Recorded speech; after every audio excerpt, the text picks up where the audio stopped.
When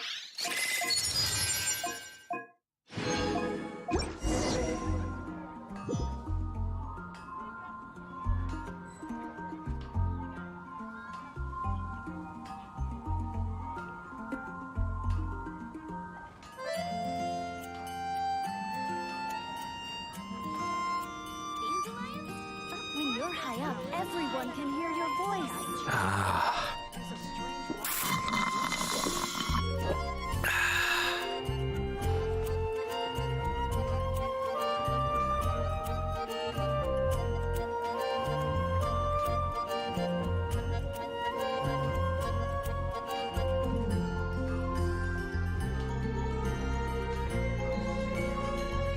I'm sure I've forgotten something. Not to worry, I'll simply send someone to fetch it. As soon as I remember what it was. Something that catches your eye.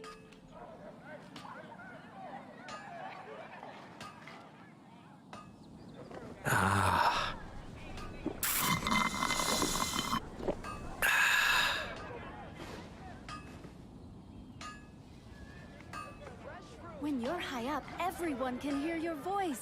Give me a better price. Better see what I read the cathedral if you're into what I'll make tonight. I have to stifle a smile every time I remember the look on my retainers' faces when I informed them of my plans today. Panic-stricken, but unable to muster the courage to say anything in opposition. Yes, When you're high this up, was a fine everyone can idea. hear your voice.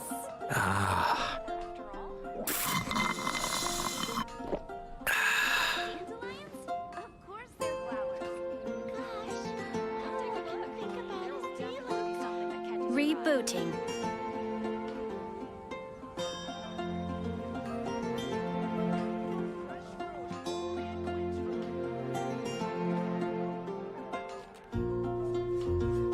Everything's in place and they've taken the bait. When you're high up, everyone Yes. can hear your voice. Now to start reeling them in. Hey everyone. Sorry that I was late today. I had a little bit of a mishap with my connection for some reason. So I was trying to sort it out for a while. But yeah, hopefully everything's working fine and nothing is on fire. Which should I choose?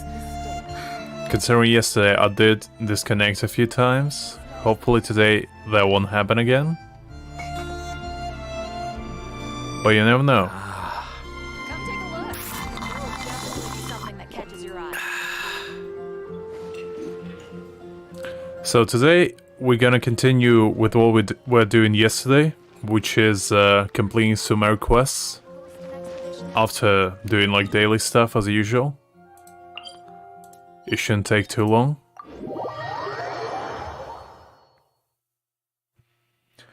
But yeah, hopefully we should finish the actual story quest, since I did spend over 4 hours yesterday trying to complete it.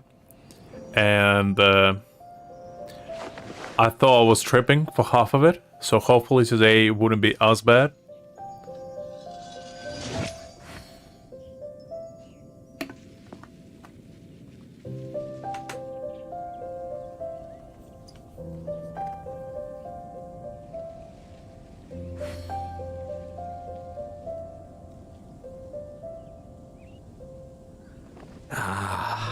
Hey Gotish, hope you're doing okay on Monday.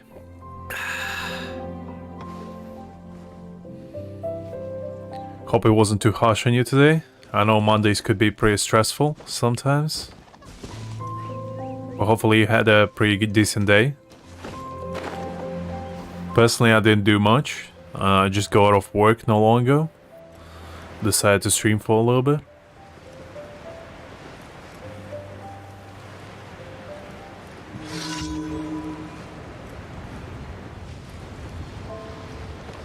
Hey Xora, hope you're doing okay.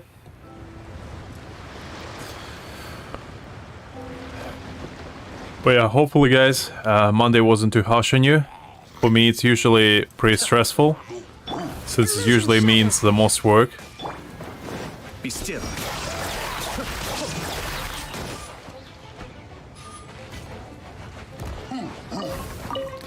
But yeah, hopefully you didn't have too stressful of a day.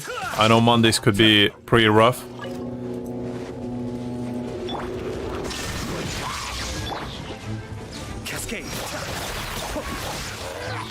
Well, actually today wasn't too bad for me, because fortunately my employer wasn't at work today, so I had a little bit of a free day, if you will. I spent most of it kind of reading manga sneakily off my phone. Be still. So that's kind of was my day in a nutshell. There is no escape. Absorption test. Committed to memory. But usually I don't have such leeway, really.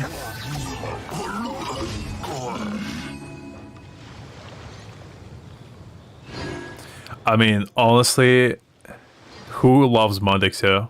Like, really, when you think about it. The only people who love Monday are people who don't work on Monday. Look on my retainers' faces So- when I informed them of my plans today. Because I remember when I was like in college, Mondays used to be one of the worst days ever.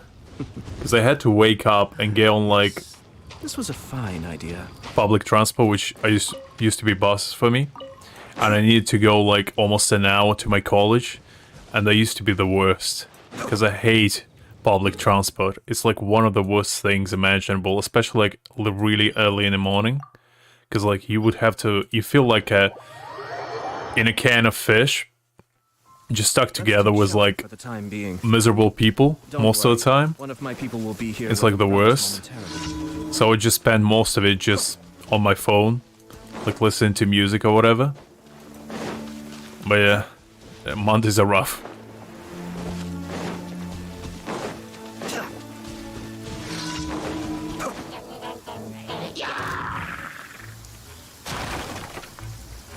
I'm not really that strong. It's mostly like, this account is actually only level 25. So the reason why you might think I'm strong is because it's only level 1 world, and also because I have quite a few characters on this account.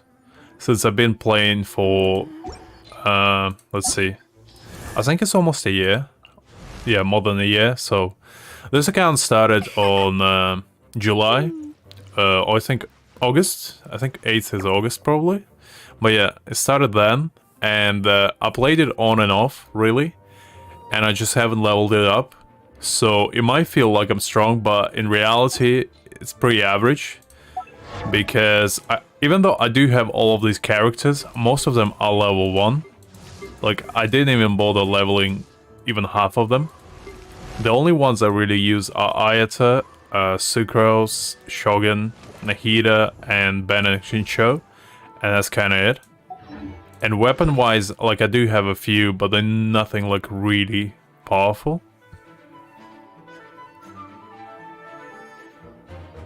I mean, I do have a high adventure rank, which I'm gonna use later for, like, Sumeru quest, when I'm done with, like, dailies. But this is, like, my main account that I actually play on, for fun, if that makes sense. Because, my other accounts I kind of got bored of because I kill stuff too quickly, so I didn't really feel like doing it. And actually on one of the streams, probably maybe tomorrow or the day after I finish Sumeru a little bit more, I'm actually gonna level this account up with you guys, and we're just gonna do like events and other stuff. Because I kind of want to do this account as a community type of thing, just progress it together. Yeah, I'll show you later. Like, after I'm done with this. There's another account that I used before for, like, Sumeru questing. Like, I'm not sure if this is your first stream, but usually I started with this account, just doing, like, dailies. And afterwards, I usually just do, like, Sumeru quests and exploration. Or later on the other account that I used to be playing on. If that makes sense.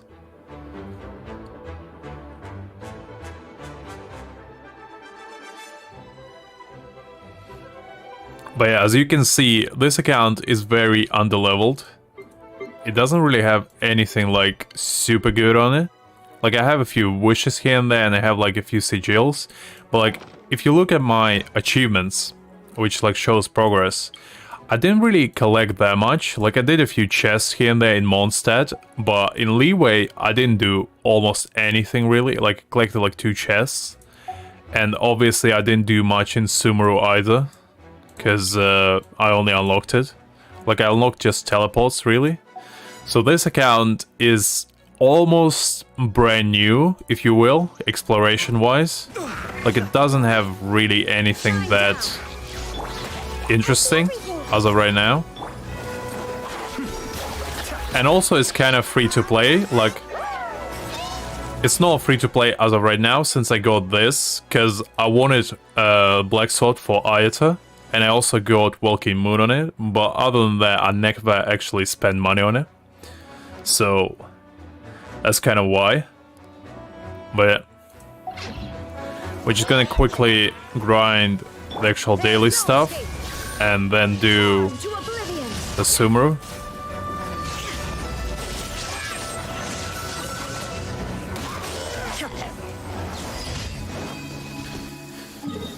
Let's see, should be this one.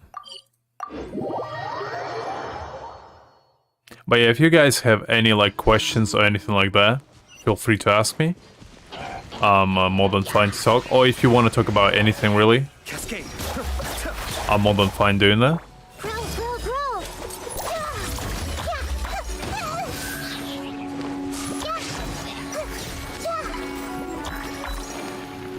At the moment, on this account, I think 12k.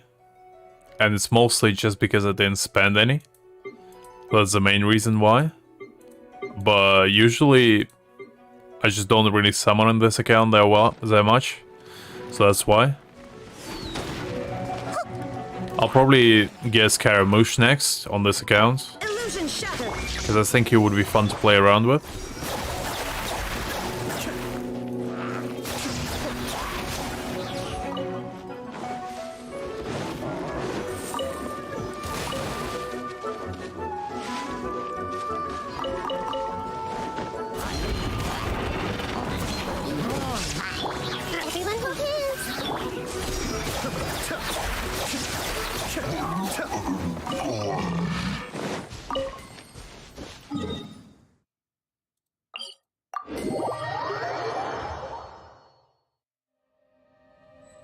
I started playing Genshin.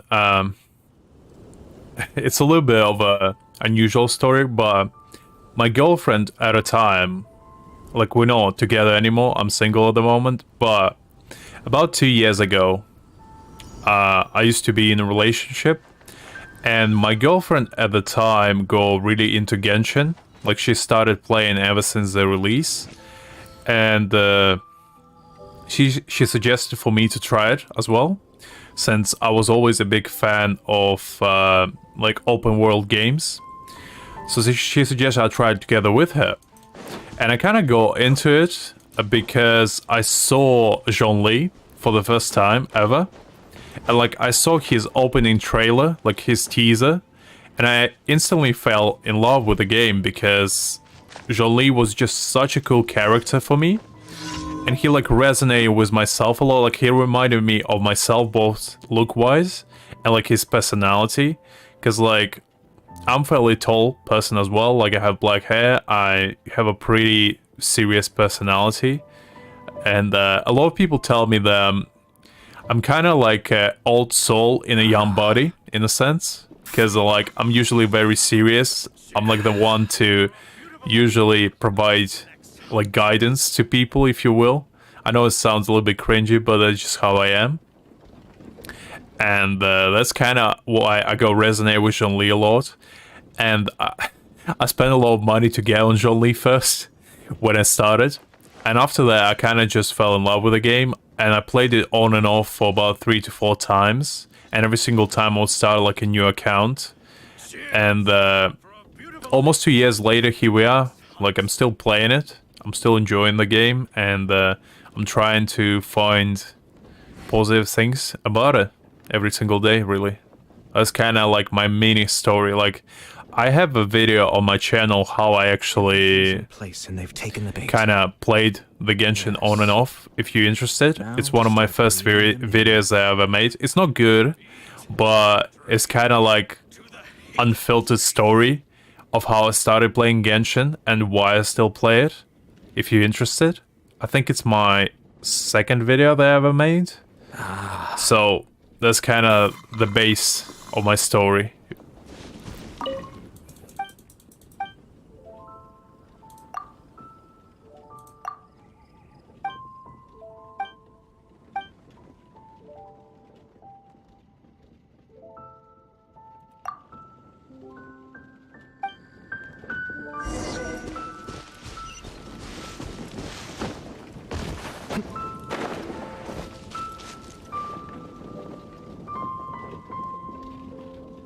I mean, yeah, I'm not disagreeing with that. Unfortunately, when you start playing Genshin, you can't really escape it.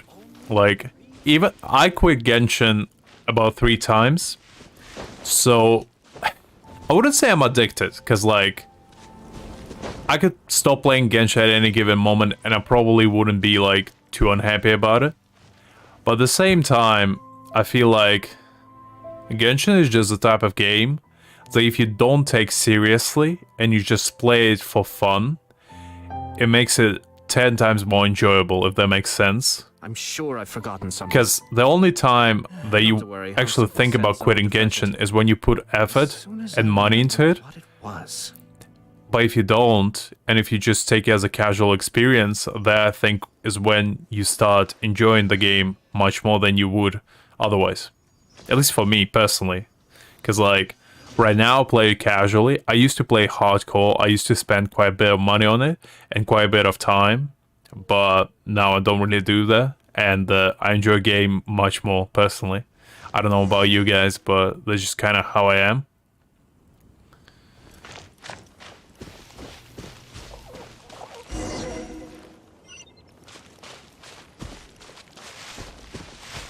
I'm actually curious why you guys still play Genshin, or like why you started. 'Cause that's quite interesting to me as well, since I'm sure everyone has different like opinions on the game. Because like I'm sure not everyone in chat is like a casual player of Genshin like me. There's probably more people that play it for fun and whatnot.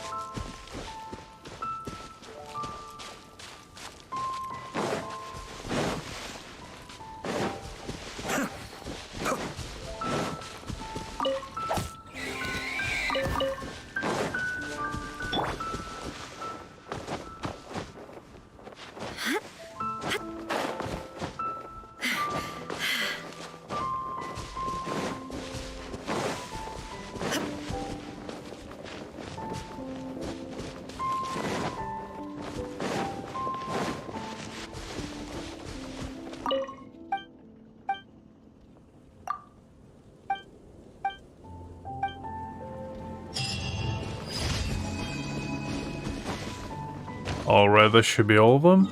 Let's see. I guess I'll spend some resin as well, just so I don't forget about it.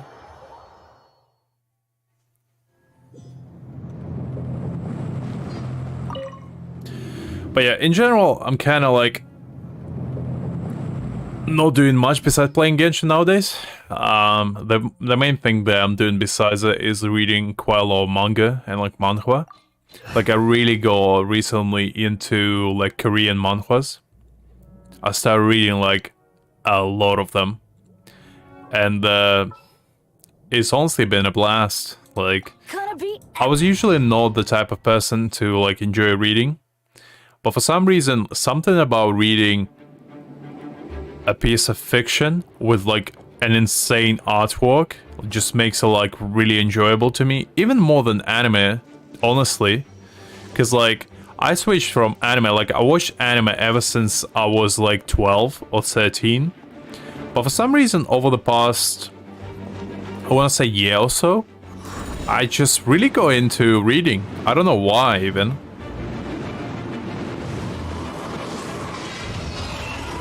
Oh, honestly, I can't blame you. Ayaka's trailer was pretty dope. Like, I'm not the biggest fan of Ayaka as a character, personally, But honestly, I do realize why people like her. It's just, I'm not the biggest fan of her gameplay. But the character, she's fine. Like, I don't really mind her. I'm just more really into, like, male characters more than anything, really.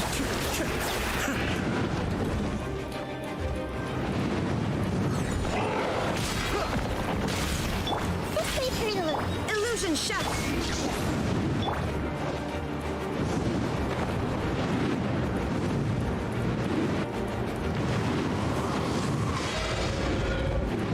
I mean, as I said, I watched anime ever since I was... I want to say 12 also, so for the past 10 years or so, since I'm 22 now. And my personal opinion on it is that at certain points, you just kind of watch everything there is to watch, if that makes sense.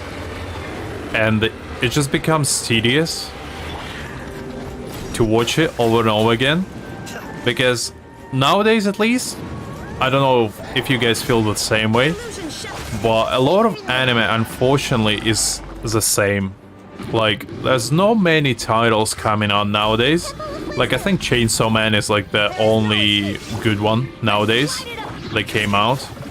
But I have the issue that every single title nowadays is kind of the same. And I don't know if it's just me, but I just feel like there's not enough of innovation in anime to like watch it on a daily basis. Just because it becomes so repetitive that at some point you just really know what's gonna happen before you even watch the anime, if that makes sense. So I really go into just reading manga and like reading manhwas and manhwa, just because at least when with reading it's more unpredictable rather than with anime. Because usually with anime, the production companies just try to stretch them as much as possible. So they have like 20 minutes episodes every single time. Because if they don't, they're obviously not gonna be on the deadline and stuff like that, and it's gonna impact them quite tremendously. But with manga, there's not really such a thing, because like with manga, the only constraint they have is how long they want the chapter to be. Like, it's very rare with manga to be stretched for no reason. Like, usually the only mangas or manhwas that get stretched are Chinese ones. But it's not really a thing with like Korean or Japanese, which I really like for that reason.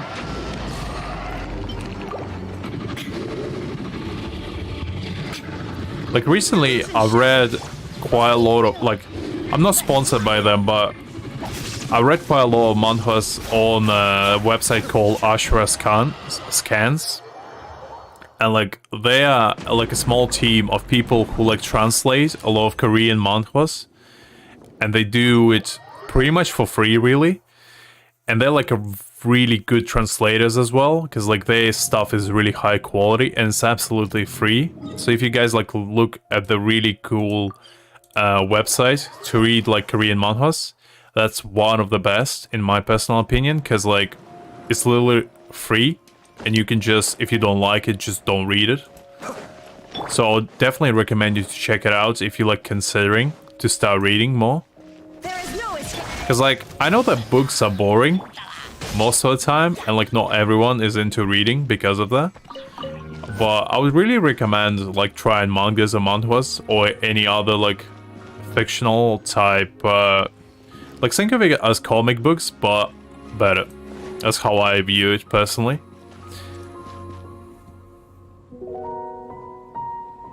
Oh, hey Doc, hope you're doing okay.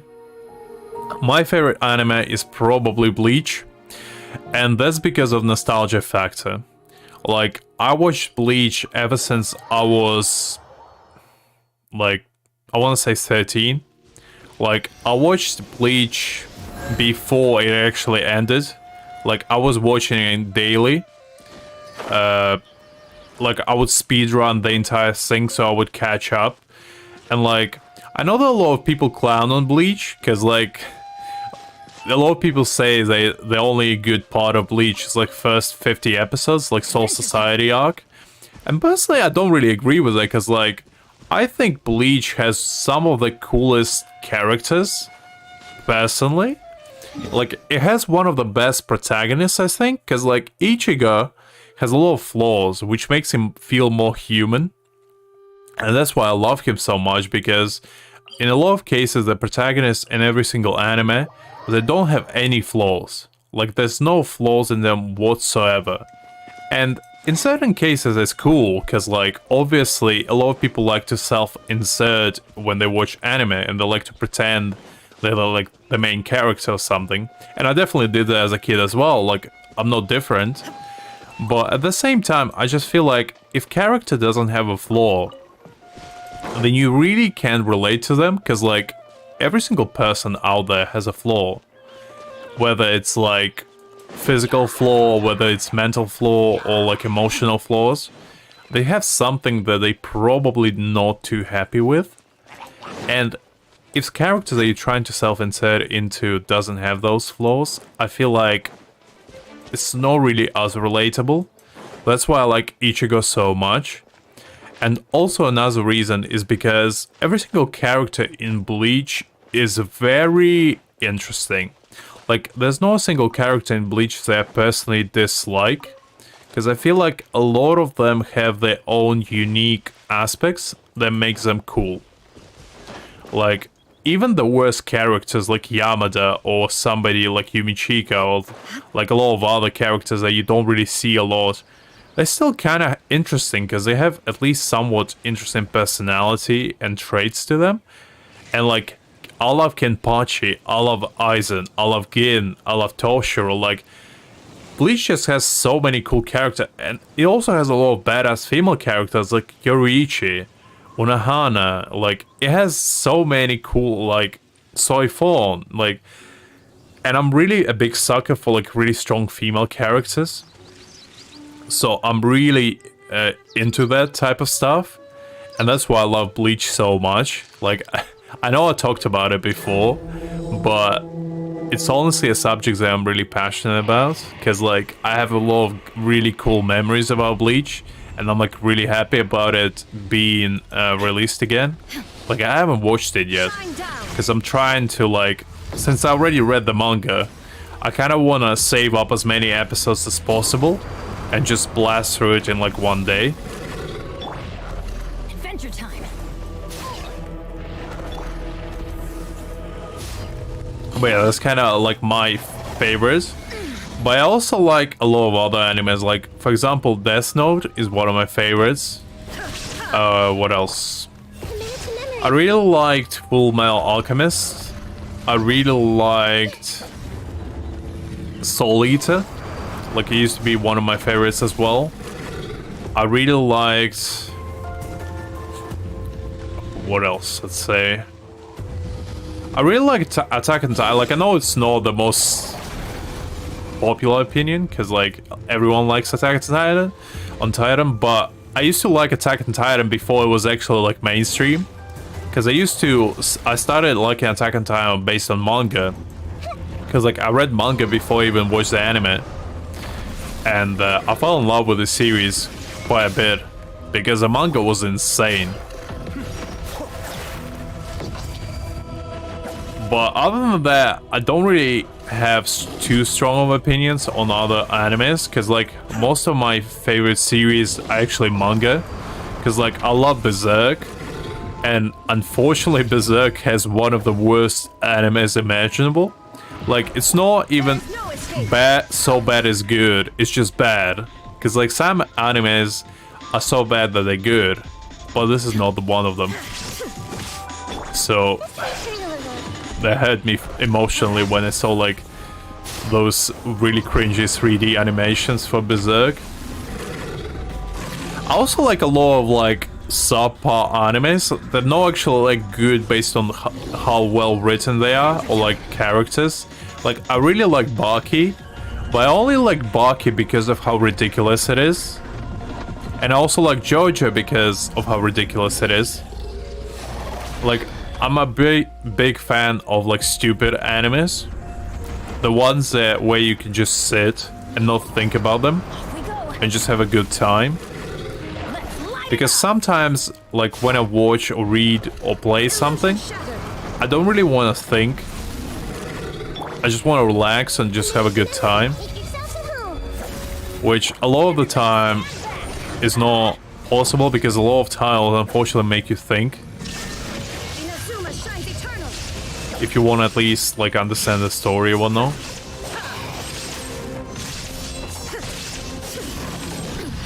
Insolent.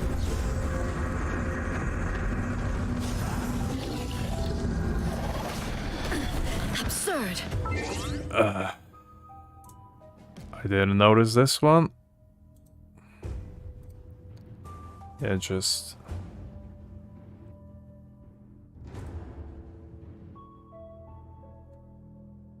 no, I don't watch like adult anime, if you will.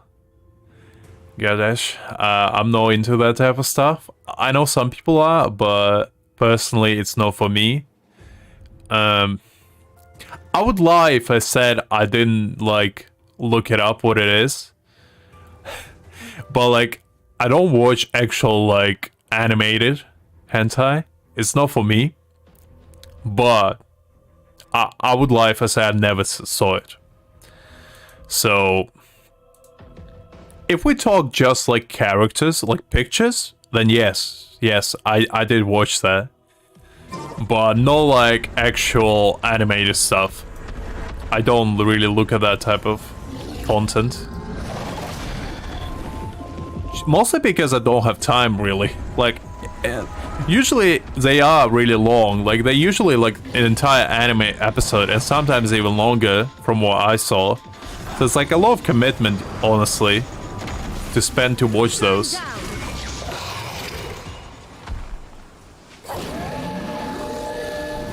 Hey Saiyan, hope you're doing okay. I'm doing pretty good. Just talking about like anime stuff for now and doing daily grind. We'll be doing some Sumeru quests later, in case you're wondering. Just doing this stuff first so I don't forget.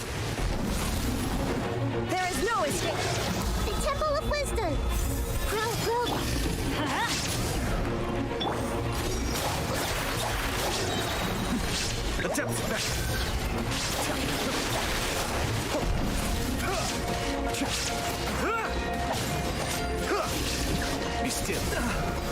I work as a salesman pretty much, like in a company. Like a desk job. Like I'm responsible for like sales and stuff like that. That's kind of like my day job for now.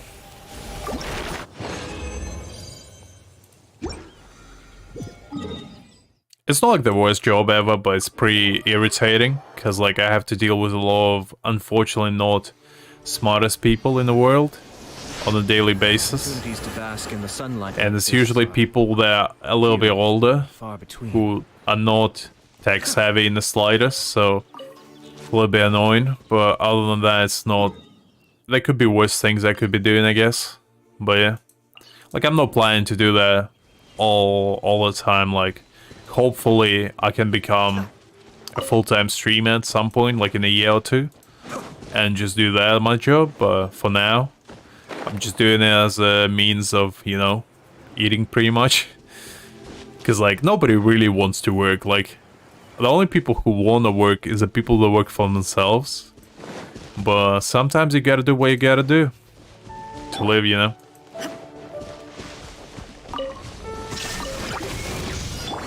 Let's light it.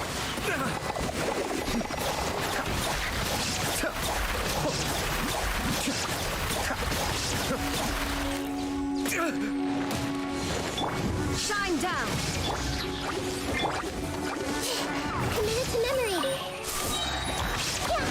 Because, like, I work in a company that I have zero interest in. Because I work for, like, golfing company.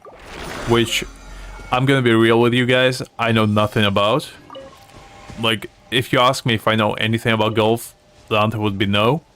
I never even played golf in my life, but it's just a job that I go, so I was like, I mean, fine. Because, like, it doesn't require any knowledge on the subject, so I was like, okay, that's something to do, I guess, for now. But yeah. Because, like, unfortunately, I wasn't able to, like, get a job that I would be able to do from home, which was my original idea. But, unfortunately, without experience, it's pretty tough. Because, like, people usually don't trust you to work from home unless they know that you, like, can do it. So, yeah.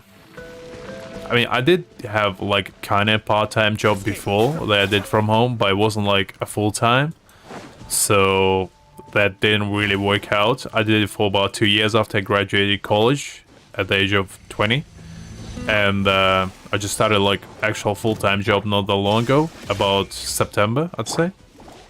But yeah, if you guys thinking about doing like a full-time job, I would recommend doing something that you at least don't hate. Because like, if you at least don't hate your job, then you can actually do something that you like when you finish your job. Because, like, if you do something that you hate actively, you're gonna be so soul drained to the point where you just don't want to do anything else after work.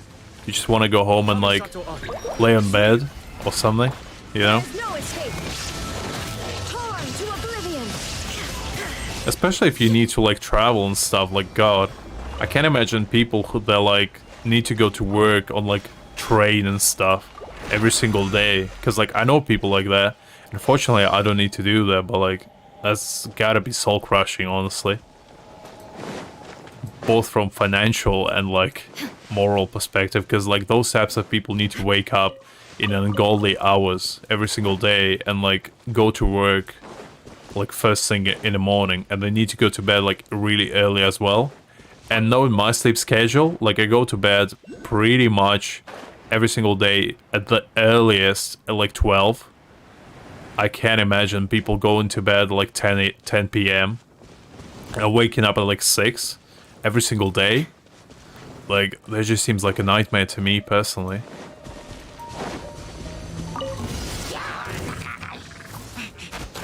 Illusion shattered. I'm going in. Everyone hold hands. Cascade.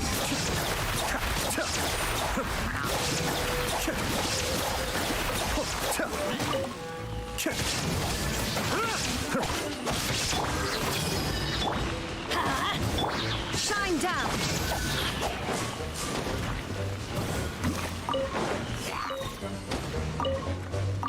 Be still.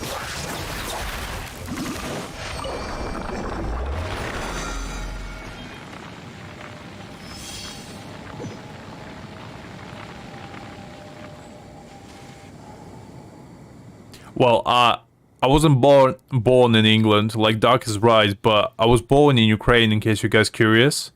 But I moved to England when I was 12. If that makes it easier to understand.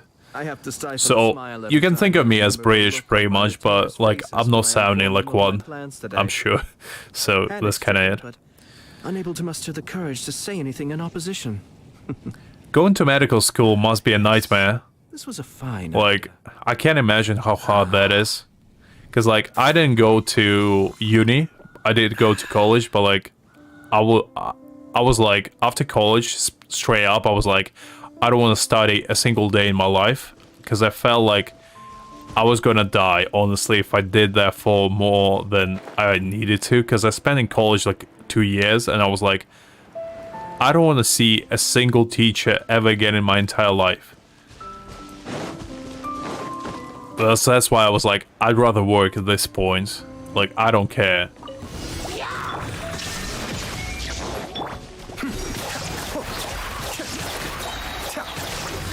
Because, like, I was always planning to do, like, my own thing anyway.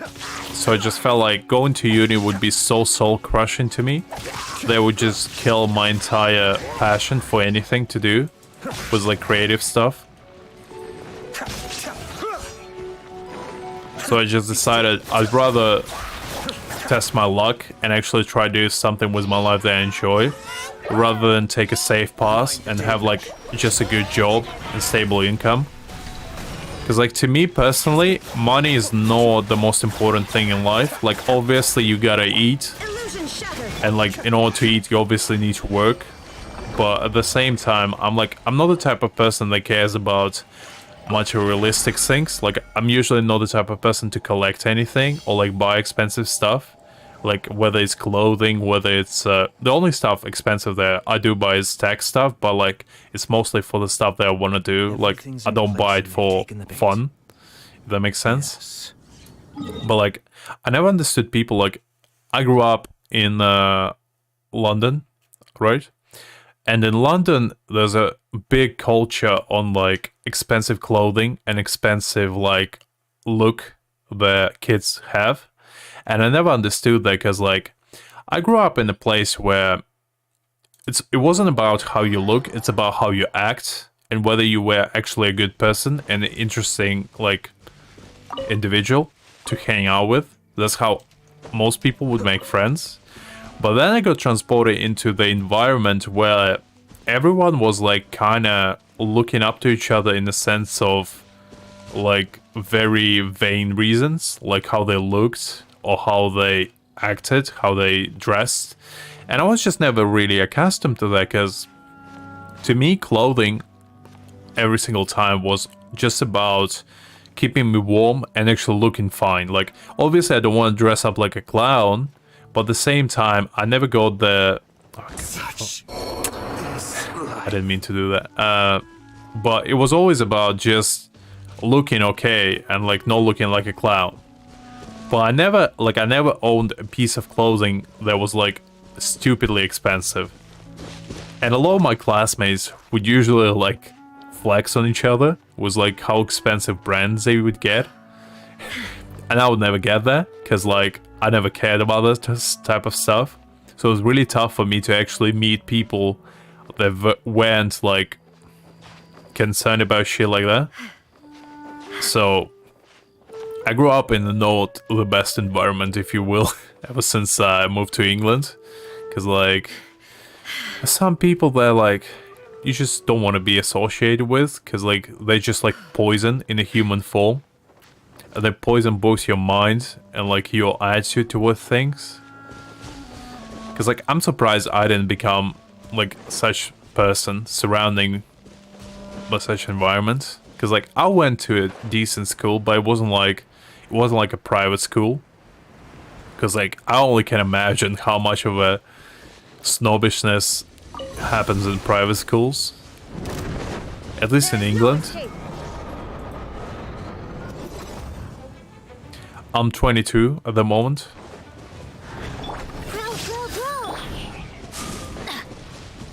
Off we go! Adventure time!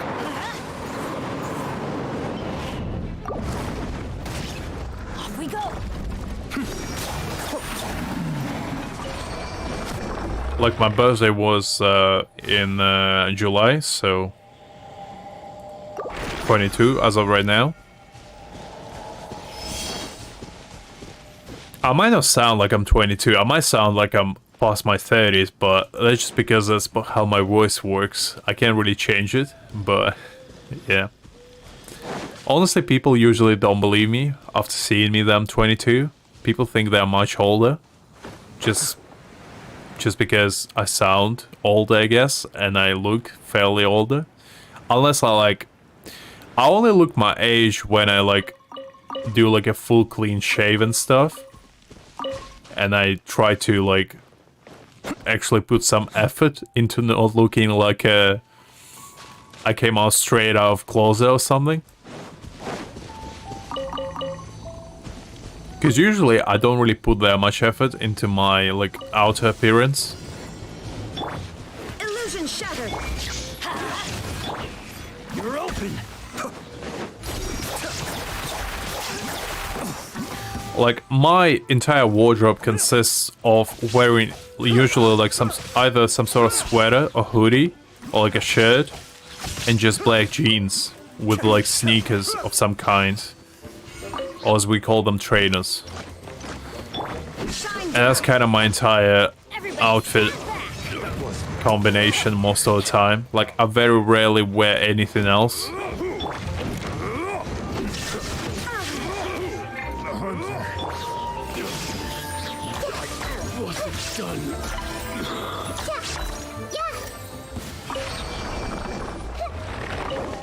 Oh, okay, we're done here. Alright.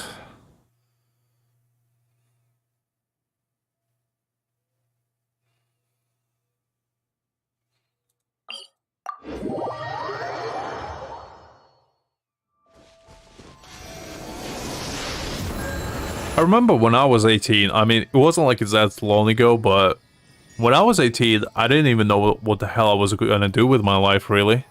I only kind of figure out what I want to do in the past year or so. Like, you still have a lot of time to figure out the stuff that you want to do in the future, honestly, when you're 18. Because there's very rarely there's a person that, like, turns 18 and is like, I know what I want to do. I want to do this, that, and that, and I'm gonna do it by this time, you know? It's usually more like, God, I'm 18, I need to do something, but I don't know what. So people just either go to uni, or they like try to work and just figure out the stuff as they go. Because it's definitely stressful, like, I've been there. Because, like, I, personally, as the only child in my family, I had an immense pressure on my shoulders. Because, like, I obviously wouldn't want to disappoint my parents. And I obviously wouldn't want to be 10-hour failure, you know? Like, that's every single person that's like a single child in the family. They have, like, immense burden on their shoulders of, like, becoming successful, at least somewhat. So I was like, I need to do something. I need to make moves soon. So I kind of did whatever I had to do. And it turned out okay. It could have been worse, I guess. Thank you for But yeah, I definitely know how it feels when you turn 18. It's probably the most stressful age you'll experience. Because, like, after that, it becomes much easier, because then you don't really have as much expectations on your shoulders. Like, as soon as you turn 18, people just have so much expectations of you, because, like, everybody starts thinking, oh, what's he gonna do? Does he have stuff figured out? Because before you're 18, people don't really have any expectations of you whatsoever. They're mostly just like, as long as you do well in school and whatever, people just fine with you doing whatever you want. But as soon as you turn 18, everybody becomes like a guide to you, and they just try to make you do stuff that they think is right. So yeah, at least for me it was like that. I don't know about you guys, but yeah. Alright, I think we probably will start doing Sumeru stuff. I mean, I don't think there's anything else to do here. Unless you want me to level up here, but I'll probably do that tomorrow, because I think most people probably want me to finish that quest I started yesterday. Because I was streaming for about 5 hours and I still couldn't finish it, and I kind of left it in a bit of an awkward spot, I think. Serves no purpose whatsoever. I mean, I can imagine for you, especially if you go to, like, med school, I can only imagine how hard that stuff is. Because, like, being a doctor is probably one of the most stressful professions you can go after. Especially if you're, like, from the Asian descent. Because, like, I can only imagine how much pressure your parents would put on you. Because, like, my parents were pretty chill. They were like, as long as you do something with your life, we're, like, okay with it. Like, as long as you achieve something, you know? They were like, as long as you don't become homeless, we're kind of fine with you doing whatever you want. Oh, I hope your exam is not too harsh on you, man. Oh, hey, Greg. Oh, yeah, Greg is another one of those smart kids that goes to, like, engineering or whatever. So you can probably find a common language with him. I can relate. I was never a smart one. I was always like I was smart in the sense of I was making moves and stuff like that. But I was never smart in the sense of actually being smart, if that makes sense. I was always smart in the sense of trying to, like, fool people and stuff into thinking I'm smart. But yeah, I guess we gonna start doing Sumeru quests now. Tomorrow, I think we're gonna start actually doing the leveling up, because I think it's long overdue, and I did promise you guys to do that at some point. So tomorrow is gonna be like a level up session. We're gonna do some moves, we're gonna do levels. I'm gonna do Ascension quest for the first time in years. And we're gonna probably do events that I have like piled up, because I think I still need to do that one with Dory and whatever. But yeah, that's gonna be fun, hopefully. Hey Eva. Hopefully you're doing okay.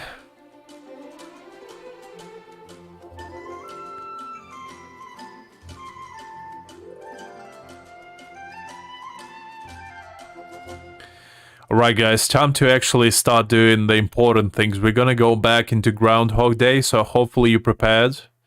We're gonna do some tripping together. So if you think you're hallucinating, don't worry. It's not just you, it's all of us. So we're gonna collectively trip some balls soon. Just be ready for it. I'll be back in about 2 minutes, so just entertain each other while I'm gone.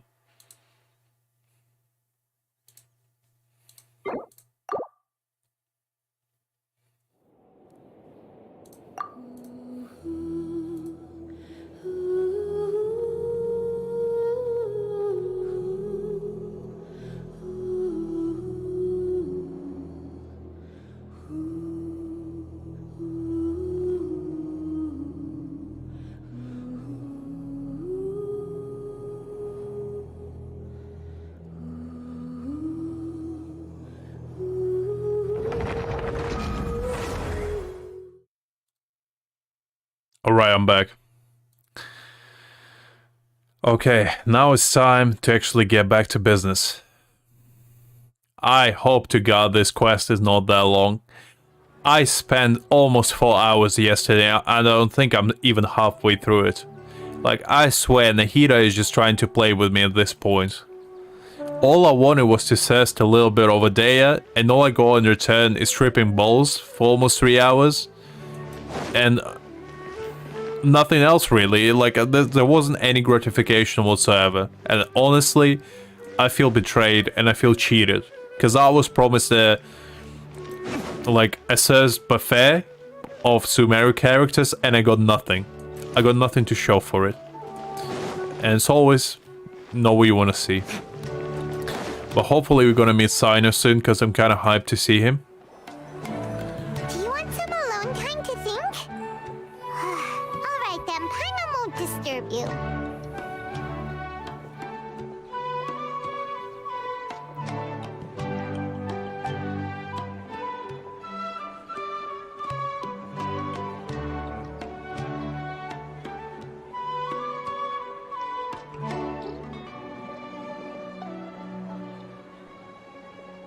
I'm doing good, Eva. Just was doing some. Oh, I'm going to go watch. never mind. I'll finish this one in a second. But yeah, I'm doing pretty good. Just came back off work. A little bit tired, but not too bad. Not too bad. Hopefully you're doing okay as well. It's Monday, as you know. So usually it's the most stressful day of the week for everyone. But I hope everyone is not doing too bad, at least.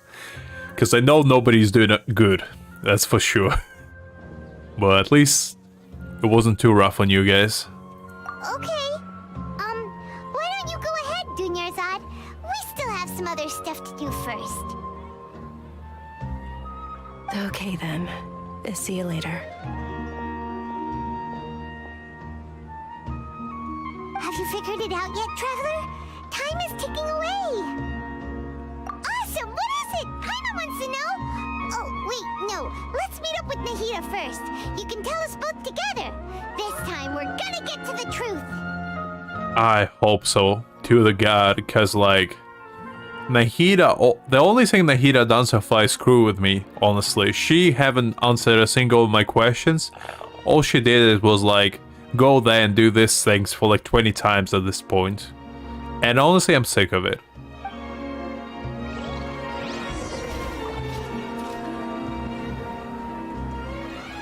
Gritesh, honestly, Paimon is probably the worst thing that happened to Genshin ever.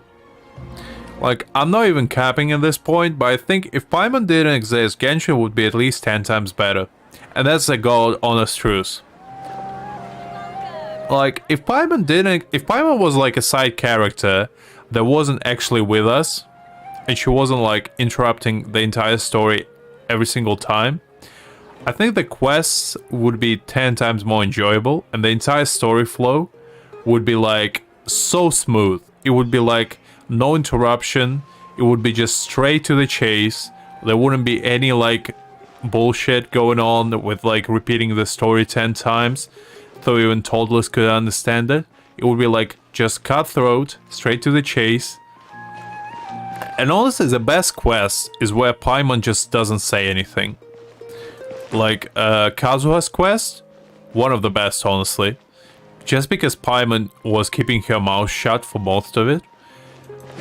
Quests like Eula's quest was awesome because Paimon was quiet. So pretty much any quest where Paimon doesn't talk is one of the best quests you can imagine. Except Ayato's quest, because Ayato's quest was one of the biggest disappointments I ever seen. Because like, I love Ayato. Ayato is my favorite, well, one of my favorite characters. But ever since that quest, I thought Hoyoverse did him dirty. I was like so disappointed that my boy got done so dirty. Because like he wasn't even in it for like 90%. And that honestly hurt my soul. I've been waiting forever for you two. Judging by the looks on your faces, are you ready to take your Sumeru's exam and graduate from the festival? Okay, first off, have you discovered the hidden truth?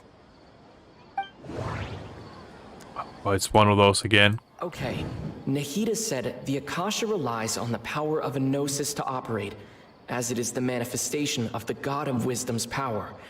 I still can't understand what this is all about. And it grants knowledge to the people. Like, I know some people tried to explain it to me yesterday. I still don't understand what it wants me to do. We've already experienced the Sub-Zeru's festival many times, and the day of the festival seems to be in a perpetual samsara. All the bizarre spaces I saw outside the city had one thing in common: a lack of human presence. The moon, illusions, and lies. What do they all mean? Those spaces remind me of dreams. Like the one I had in the Avidia Forest. Except these have no sign of human presence. People in Sumeru don't dream. What a strange phenomenon. Like, the only thing about this quest I actually like is that Aether at least starts talking. Because, like, imagine if instead of Paimon, Aether would just talk. I know it's a revelation, but, like, just imagine that for a second. And tell me there wouldn't be a better storytelling than it is right now. Where Paimon just interrupts the flow of the story half the time. Like, I don't understand why they do my boy Aether so dirty every single time and just let Paimon talk for him.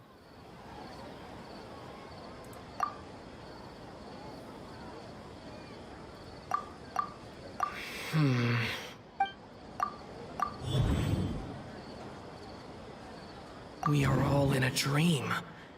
It isn't that the people of Sumeru don't dream. Rather, the Akasha is taking their dreams from them. That doesn't sound right. That doesn't sound right.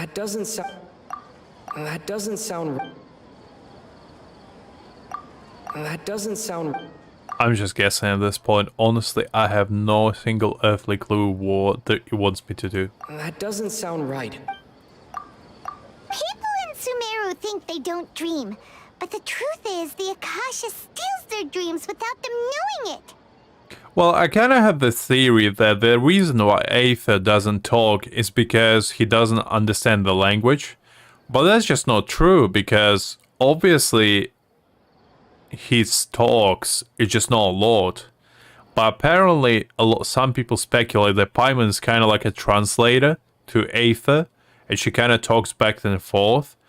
But then we can clearly see that Aether understands the words that other people say based on his like expressions and reactions. without Paimon actually saying anything. So that theory kind of doesn't hold a lot of water, in my opinion. So there's not really any reason why Aether shouldn't talk. But that's just me, honestly. I don't know. And those spaces with no human presence are stolen dreams without their host. That would explain why they sounded so weird when he was trying to describe them. Huh. So people in Sumeru do dream after all. In fact, we're all in one big dream together right now. Correct answer. Now, how did you conclude that the Akasha is capable of this? A good guess. It's just a lucky guess, Nahida. There's nothing more to it. Honestly, I'm not even sure what we're talking about half the time. God damn it. Why it always wants me to do this? I literally have no clue what I'm doing. Grants knowledge to the people. Like, I'm not that great at detective games, but this is not even there of a detective game, it's just guessing, really. Because, like, it could be any of them. All I know. It's the wisdom of the entire populace. It is the manifestation of the God of Wisdom's power. The Akasha relies on the power of a gnosis to operate. I'm pretty sure Mihoya just doesn't like Aether's VA. Like, they just doing my boy dirty. They just don't want to pay him for some reason. Like, they pay Paimon probably out their ass. But, like, for some reason, Aether is just not good enough for them. And I don't know why, honestly. Like, Zack seems like a quite pleasant gentleman. I think he deserves a paycheck every now and again. I just don't understand why they don't want to do that.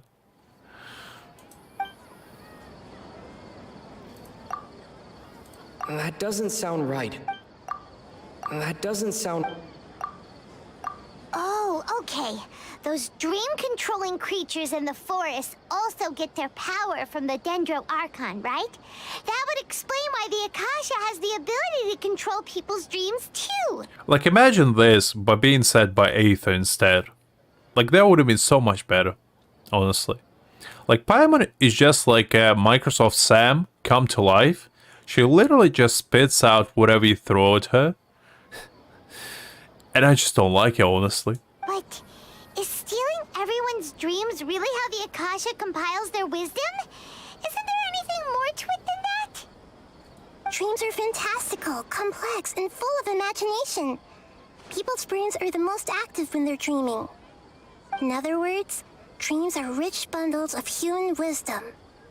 So in other words, the complete opposite of how Hypatia understood it. Paimon remembers her saying that the sages think dreams are foolish delusions, and the fact that no one dreams is a blessing from Greater Lord Rukkhadevata. So it was all a dirty trick? The real story is that the sages from the academia are using the Akasha to steal people's dreams for their own use, huh? Oh? By the sounds of it, you understand the current situation pretty well. So then, what about the samsara?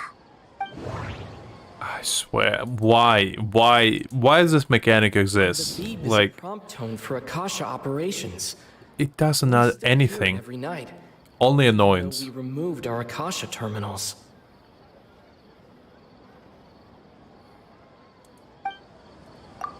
Those spaces kept disappearing before my eyes. But as soon as that beep sounded, many more spaces materialized. Those dreamscapes kept vanishing. But as soon as that beep sounded, more new spaces appeared.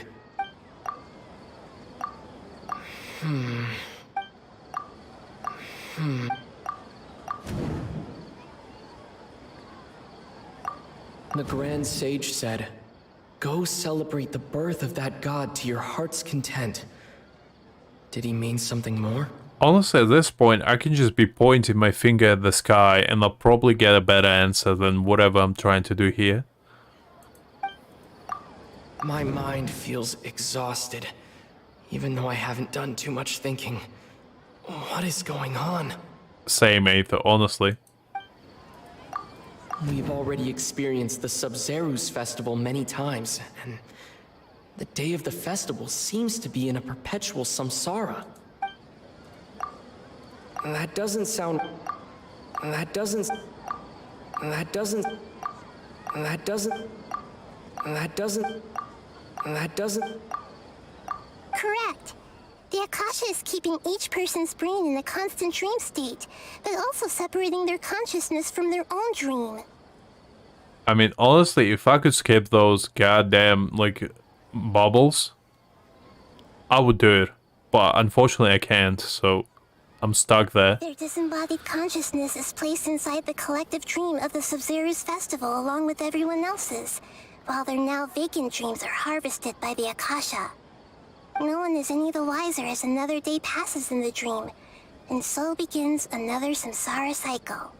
People wake up to yet another dream about the Sumeru's festival. The dreams that belong to them are once again harvested by the Akasha, and so it continues. So, this is like a dream factory, and the Akasha is a dream harvesting machine. Did Paimon get that analogy right? Honestly, that sounds like a pretty terrifying factory to me. Because imagine, like, you harvesting just dreams, and what you converting them into. Because, like, Dottore clearly wants something to do with them. He's probably just gonna, like, build, like, a dream world. He's probably gonna be, like, Madara type situation, where he's just gonna transport every single character within Ted into, like, a dream world, by, like, sucking their juices out of them, and harvesting them for, like, power. And it's honestly a terrifying situation to be in. Very good, Paimon. Using analogies well is an excellent habit to get into. Okay, so that beep we keep hearing is actually from our real-life Akasha terminals. Taking off our terminals in this dream doesn't do anything. Alright, last question. Who am I? A weird green child that keeps putting me up to no good. I mean, it's... I don't know, like, it says Nahida over there, but, like, honestly, I'm doubting myself at this point. It could be anything. Like, at this point, you can tell me your name is, like, Dio, and I'll probably believe you. All you need to say is a worlder, and I'm in, honestly. There's no option for Dio, so I'm lost. I honestly don't know at this point. They say that alchemical divination is the Dendro Archon's divine revelation. So then, if Nahida has referred to herself as the moon...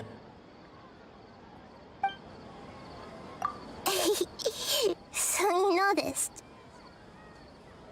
I thought that one would be the hardest question.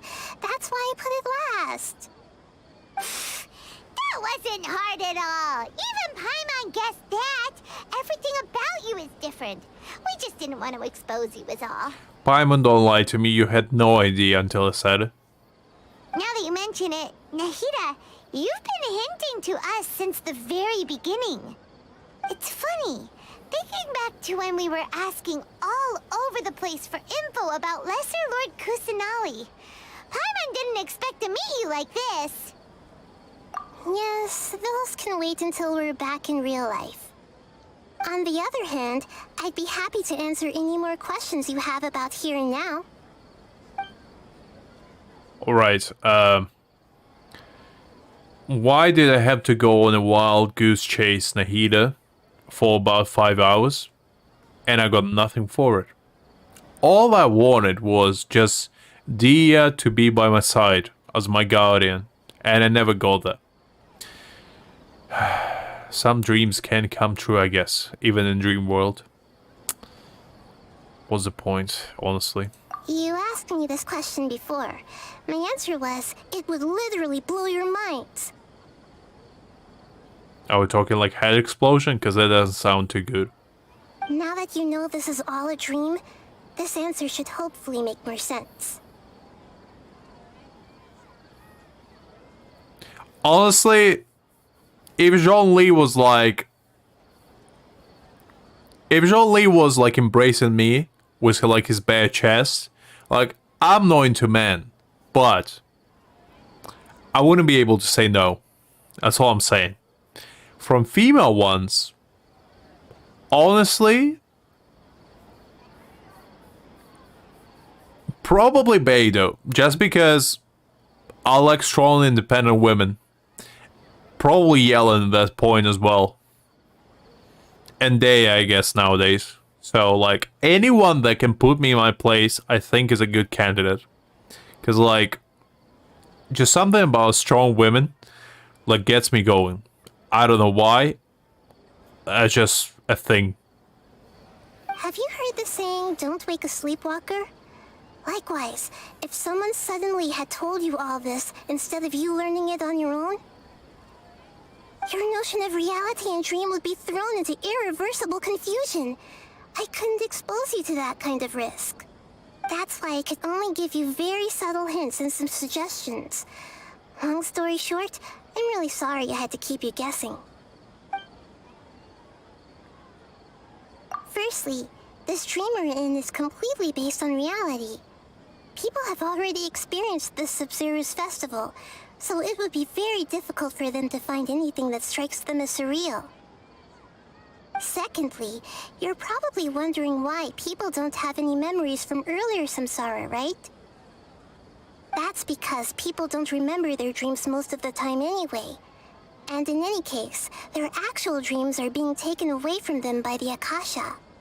So whenever they wake up in this dream of the Sumeru's festival, they don't remember anything from their previous identical dream. That reminds Paimon. Traveler had a dream when we were in the Avidia forest, but couldn't see what it was about after waking up. Is that an example of what you mean? Yes. Only after receiving the blessing of Dendro can a person gain the Dendro element's dream-enhancing power. That explains the feelings of deja vu. Meanwhile, everyone else has no idea that they are in the Sumeru's festival samsara, while their dreams are stolen from them over and over again. Honestly, I'm lost at this point. I don't understand what's going on, but sounds cool.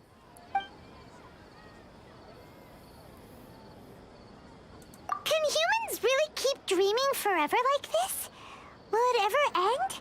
And if so, when? You might say your mental fatigue has already answered this question. Eventually, there's only so much that people can tolerate.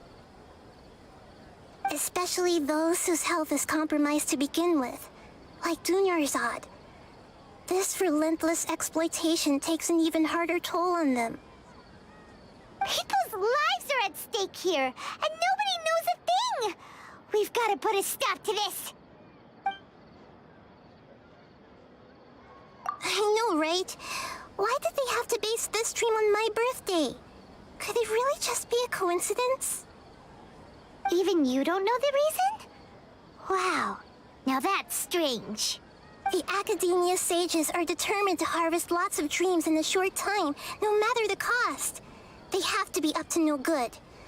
Unfortunately, I don't know anything about it. Traveler, do you have any information? I mean, I know that Doltore is involved. That's about as far as my information goes. God damn it.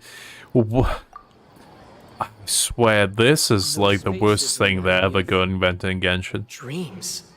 Like the one I had in the Avidia forest. Except these have no sign of human presence. Oh, no worries, Grutesh. Hope your exam is going well tomorrow, and have a good night. I'll usually be streaming like on weekdays about 8 p.m. So just drop in whenever you have time. And on weekends, I'll probably be streaming at a little bit earlier, from like 5 maybe. But yeah, no worries. Hopefully your exam is not gonna be too harsh on you, and you'll do okay on it. Alright, let's continue with this nightmare that I'm in. Okay, Nahida said the Akasha relies on the power of a gnosis to operate, as it is the manifestation of the God of Wisdom's power. It compiles the wisdom of the entire populace, and it grants knowledge to the people. Honestly, I was promised a dream, but at this point, I'm pretty sure it's a nightmare that I'm never gonna escape from.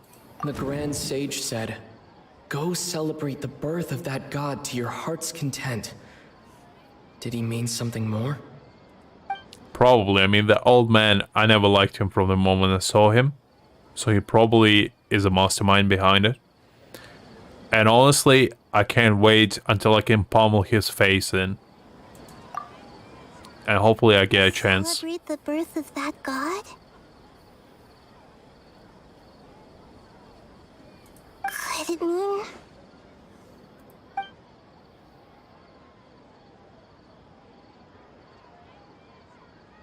deceiving the people of Sumeru with no regard for their safety? No matter what they're trying to do, this is unforgivable. After we end the Sub-Zero's festival, Samsara, we have to look into them. How can the sages of the Academia do this behind their Archon's back? This is ridiculous! In the end, I'm just the moon. The real sun is long gone. A sun and a moon? Nahida's talking in riddles again. Oh, we're out of time today. I'll tell you how to break free of the Samsara tomorrow. See you then. Well, why not now? Nahida, come on. I've been here already for at least 5 days. God damn it, why I need to do it again?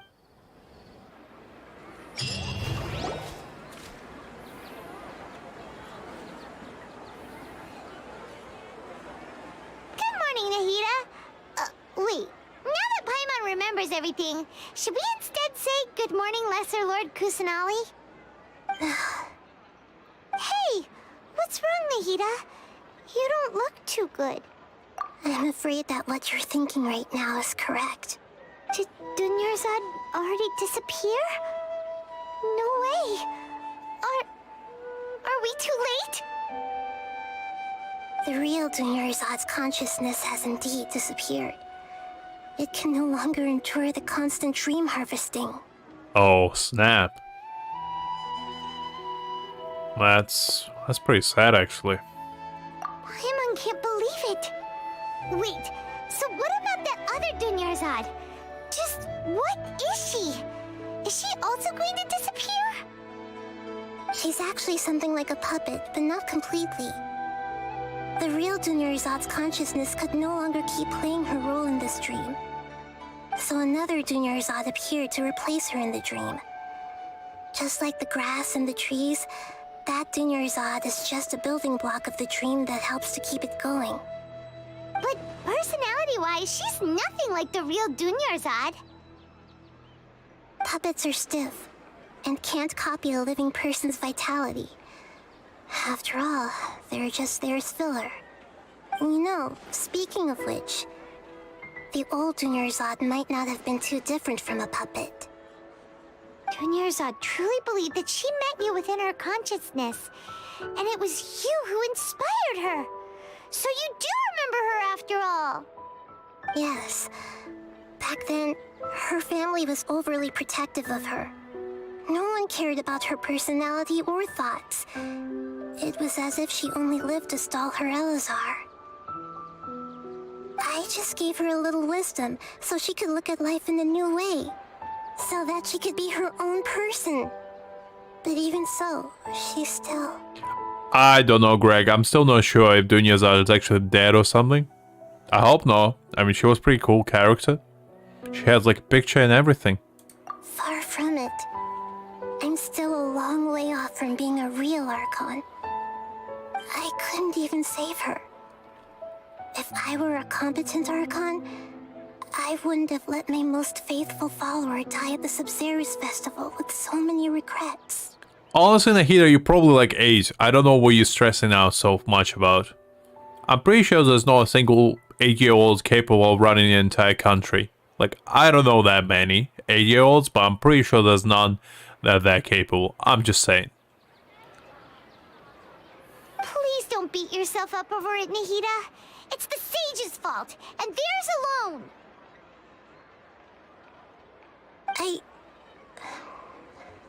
I'm not beating myself up.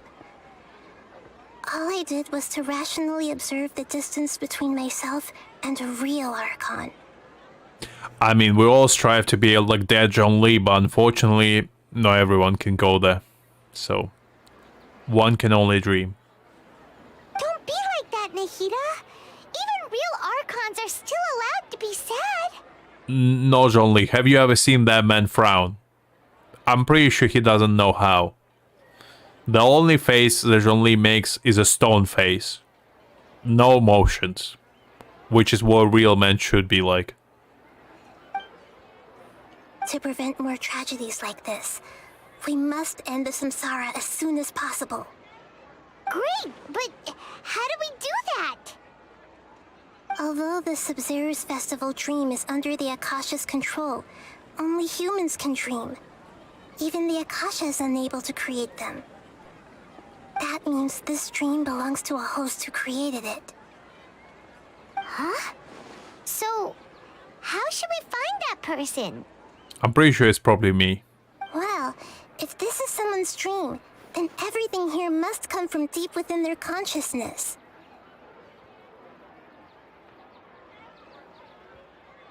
Greg, how could you say that? Have you seen Zhongli? What are you talking about? That man doesn't know fear. The only thing he knows is osmanthus wine and tea. And that's the only two things he cares about. Fear is not something Zhongli experiences ever, probably. The only time he fears is when his bills are too high so he can't afford any more tea. That's like the only fear he's probably experiencing. And the best reaction he probably gives is start humming about it, you know? And just start reminiscing about the past. So, I'm pretty sure he wouldn't be scared. I mean, that man could go through hell and back just for a cup of tea. And that's just a beginning, honestly.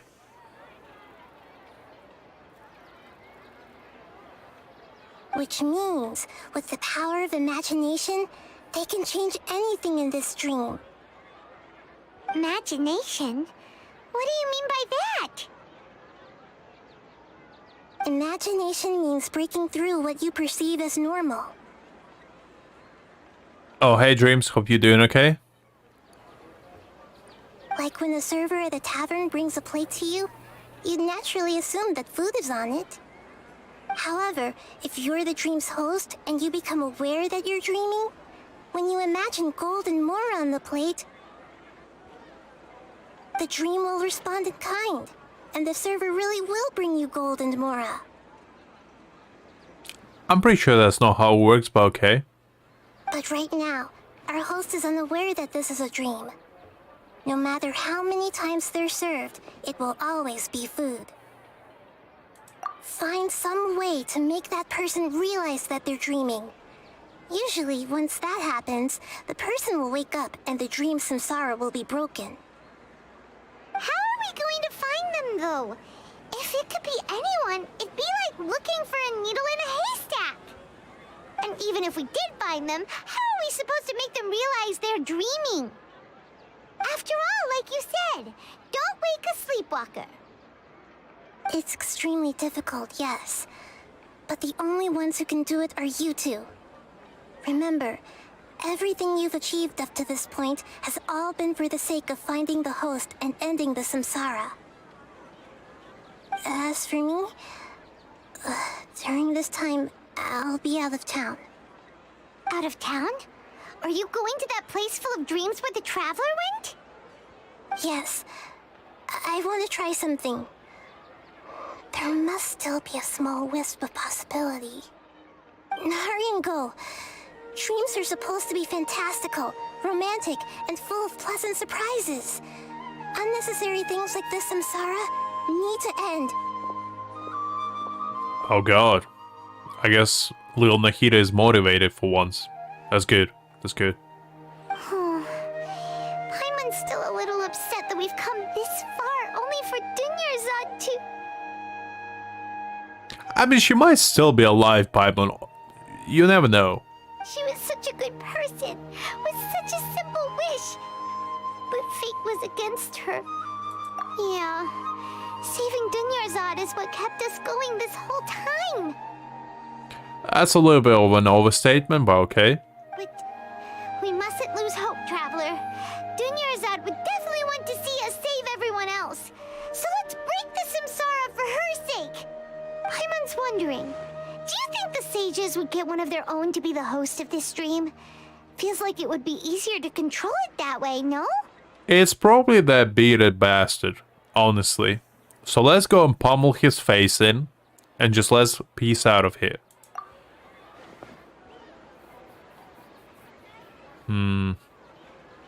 I guess no. Huh. That's true.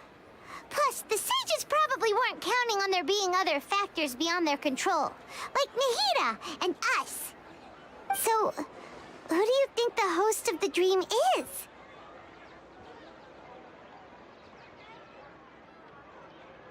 Honestly, I didn't think of a clown, but Oh, that's a pretty good idea. Ferris, the Knight of Flowers, is a symbol of the whole Sumeru's festival, right? Pretty core character. Let's go ask him some questions, shall we? Alright, weird clown man.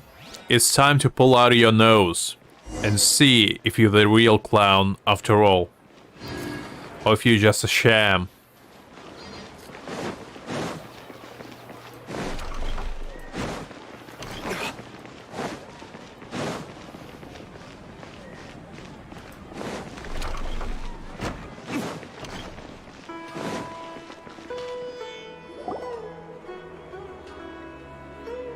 You're back. You left in a hurry last time. Is everything okay? Everything's fine. Just, it's a little hard to explain. Would you mind taking part in a little experiment with us? It involves pulling off that mustache of yours and seeing if it's real. Because I am curious. That mustache can't be real. There's no way. An experiment? That came out of nowhere. I'm listening, though. I'd bet 10 Primogem that mustache is not real. And I'm not a gambling man, but I do feel lucky today. Could you make a wish? You want me to make a wish? Is that a new Sub-Zero's festival tradition or something? Less questions, more wishing! Jesus Christ, Paimon, relax. It's not that serious. Okay. My wish. Okay. I'm a little nervous saying this out loud, but I want Miss Dunyarzad to be happy. Oh, we got some romantic stuff going on. I see. Oh. I noticed earlier that she looked a bit down, and she wasn't really talking to anyone. She just doesn't seem like herself. She's always so gentle and kind, and all the kids love her. I've also wondered if the reason she asked me to be Fairest Knight of Flowers is because I'm special to her, or something. Ooh, I see. So the clown man actually likes Dunyarzad. That's good. Some romantic stuff going on. It's always nice to see. So, you have a crush on Dunyarzad? Oh, is it that obvious? After what I just said, I guess it is. When she placed the hat of the Knight of Flowers onto my head, she said to me, I want everyone to have a happy Sub-Zero's festival. That sounds like a pretty normal thing to say, but okay. What she didn't realize was that I'm not that interested in how everyone else feels. In that moment, I just wanted to be her Knight of Flowers for the rest of my life. 50 years, 100 years, I'll serve her till the end of time. That's some dedication right there. Respect. Okay, yeah, that was a bit much. Felt like the right moment to get it off my chest, but that was pretty embarrassing. Okay, I'm ready to make my wish. I would like Miss Dunyarzad to appear in front of me right now with a smile on her face. Here goes. Please come true.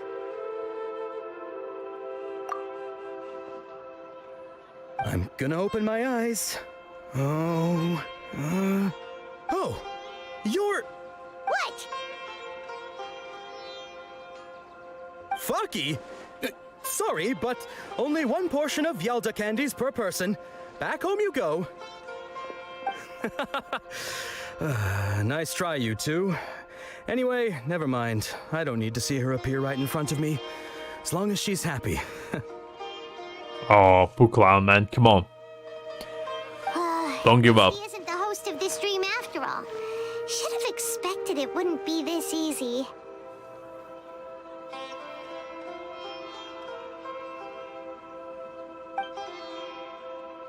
It seems like everyone who knows Dunyarzad loves her, but none of them has any idea that she... Paimon is not 100% yet. She might still be okay. My lady, step back. That sounds like Dia! Oh, right. This is when Dunyarzad bumps into the kidnappers. Huh? But Dia can handle them. Hey, Traveler! Oh, hey Timmy, hope you're doing okay. We're just catching up a little bit on the Sumeru quest.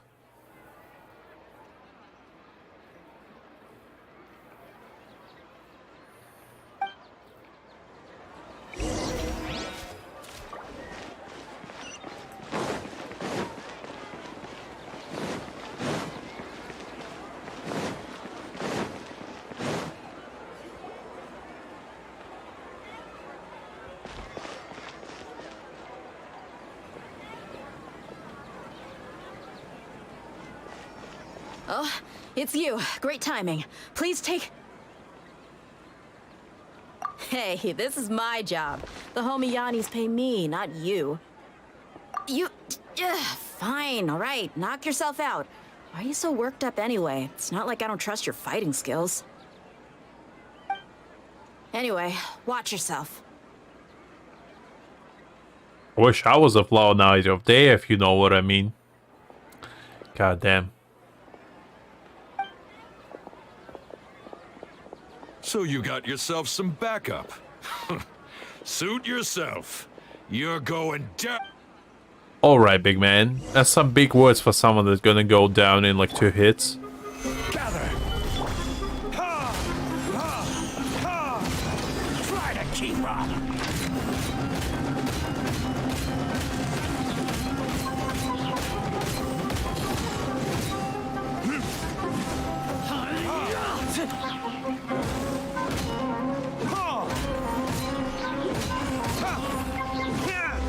It's close enough. In order.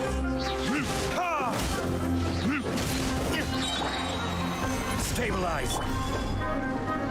Time for retribution. I'll be back.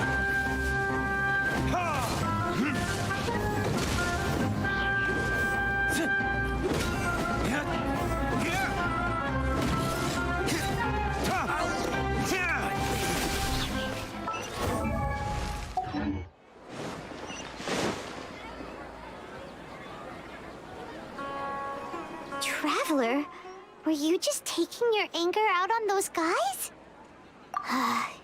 You and Nahida both. Dunyarzad wouldn't want to see you two like this. Oh, and speaking of her, Paimon just remembered something. Remember how during the first Sub-Zero's festival, before the Samsara started, we came here with Dunyarzad because she wanted to pick something up? She said it was because she had forgotten something. Okay, so Paimon's memory is working so far. Anyway, Paimon also remembers that she is staying somewhere around here. She pointed it out to us the night before the Sub-Zero's festival. Yeah, even if it's only a tiny clue, it'll probably still help us more than this needle in a haystack search. Fair enough. This is the place. It's rude to enter other people's spaces without permission, but desperate times call for desperate measures. Hey, the windows are unlocked. Okay, Paimon's gonna take a peek inside. I'm pretty sure that's illegal. This was only a temporary residence, so there was pretty much nothing inside except this book on the table. Should we open it?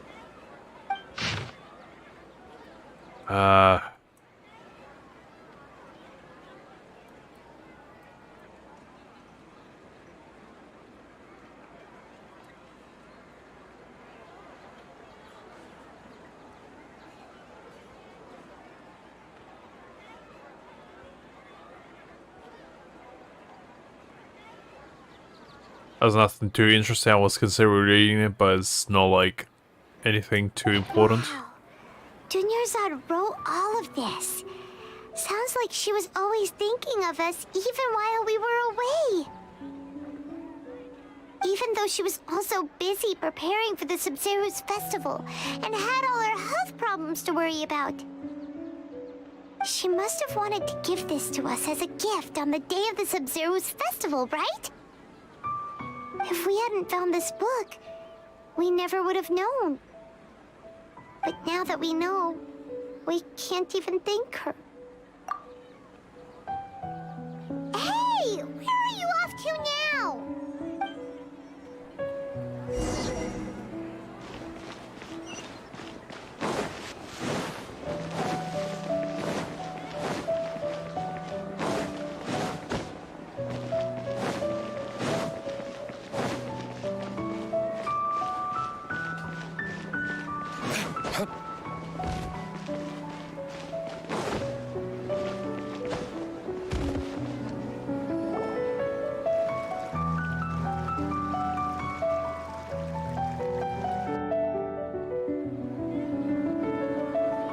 It's Dunyarzad's puppet.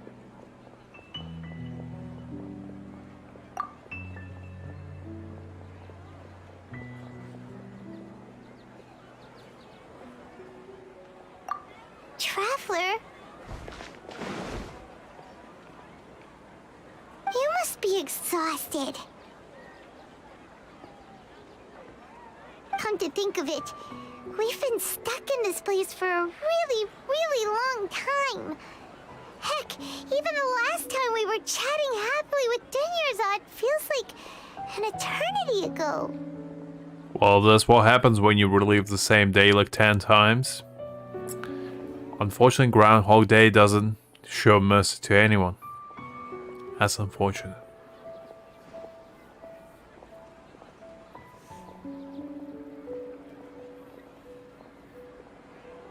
Paimon still remembers when we were sitting here, and the way her eyes sparkled when she talked about Milu's dance of Sub-Zerus. There will always be frustrations in life, but I know that the point of living is not to leave behind any regrets.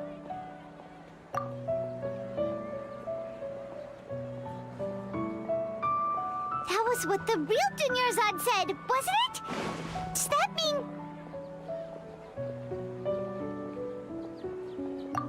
Yes, Traveler. What is it? Oh, so she's still just a puppet. But just now, how come... What? Where are we going this time?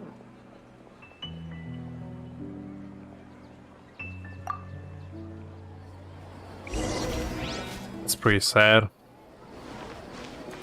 I hope she's actually not dead, honestly. She's a pretty interesting NPC character.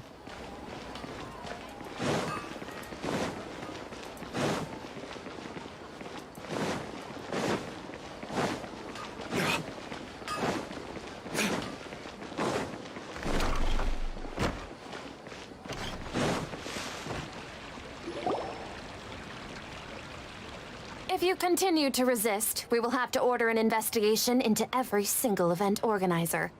The Grand Sage has already granted you much leniency. I advise that you exercise tact. I hate these two. I hate this beta son of a gun with much passion. How did things turn out like this?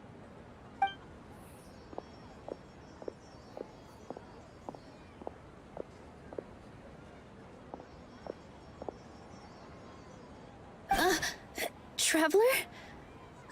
You don't have to get involved. He's a sage from the academia. I don't want to drag you into this. I hope I get a chance to beat the hell out of him. Come on. Traveler. Traveler? What the heck are you doing? If you get arrested by the academia, that's another day gone to waste. Might as well do it at this point. I mean, what's the worst that can happen?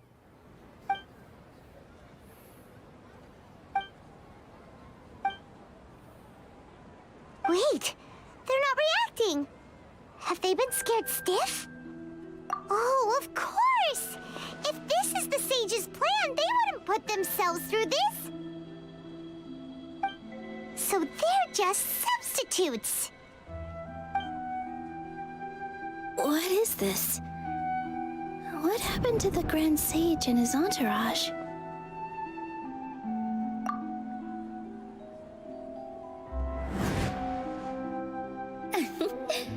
Like I said, they symbolize the goddess of flowers. It's just a shame that all the real Padisaras went extinct after her death. Yes. The Greater Lord brought forth new Padisaras in memory of the goddess of flowers. But she ultimately could never truly replicate that beautiful shade of purple.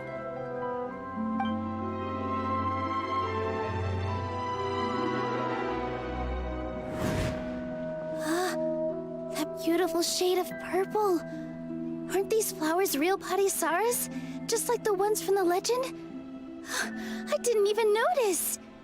Dunyarzad, did you find these? But didn't you just say all the real flowers went extinct after the goddess of flowers passed away? So, how? Yeah. What's going on here? Huh? You guys are acting weird. But okay, I'll try.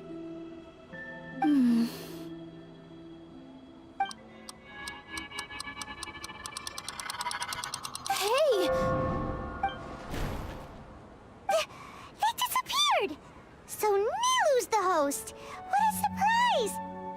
Purple Padisaras don't exist in the real world anymore. But in Nilu's subconscious, they can appear as decorations on the stage. It's just like the example Nahida told us. People assume there will be food on a plate, and Nilu assumed there would be real Padisaras in the flower pots. So when you saw the flowers, you instantly knew it was Nilu? No, but say yes. But if we want to end the samsara, we need the host to become aware that they're dreaming. How should we make Nilu realize that? Am I dreaming? Huh? So I'm right. Is this Lesser Lord Kusanali responding to our celebration of the Sabzeruz festival? Wrong guess, but you aren't completely wrong either. The point is, what made you think this is a dream? As far as you know, people in Sumeru don't dream, right? Yeah, but have you heard the tale of the first sage? To prevent a calamity, he went on a journey to find the Dendro Archon. Ooh, sounds familiar. Dunyarzad told us a story like that when we first arrived in Sumeru City. So it was about the first sage, huh? Yep, but in the part you heard, he hadn't become the first sage yet. There's more to the story. His piety and wisdom were acknowledged by the Dendro Archon, and she finally gave her blessing to him. All kinds of spectacular scenes appeared in front of the first sage, as if all the knowledge in the world was being painted onto a canvas right before him. He was captivated. After who knows how long, he mastered all the knowledge he could comprehend. Afterward, he said to the Dendro Archon, "I miss my parents, my wife, and my children. I've been away from home for far too long. They must be worried." The Dendro Archon smiled. The next second, the sage found himself lying in his bed, as if he had just woken up from a dream. His wife, lying next to him, said, "You're off to search for the Dendro Archon today, aren't you? Have a safe journey, my love." In the end, the first sage took care of many disasters in Sumeru City, and founded the Academia. What a happy ending. So, the first sage was dreaming ever since the beginning of the story? He never went on his journey? Yes, but his faith and determination were conveyed to the Dendro Archon, so she blessed him in the form of a dream. Paimon understands where you're coming from now.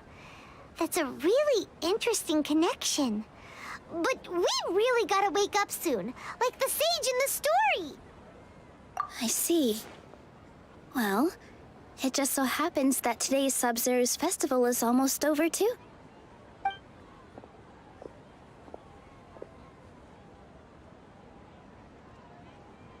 Since we're in a dream, Let's make this final dance of Sub-Zeros as beautiful as we can.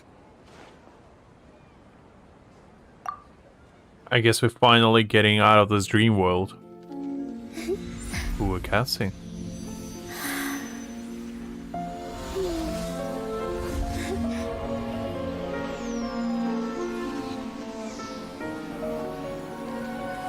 The wait is over, everyone.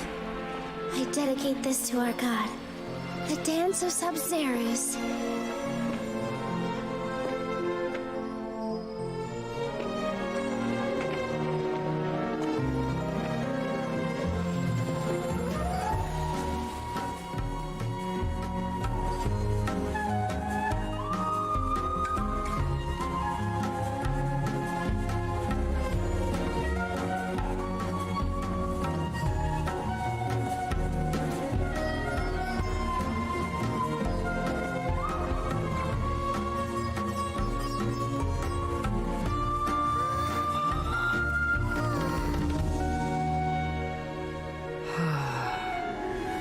I'd be lying if I said I had no regrets. I would have loved to see Nilou's dance.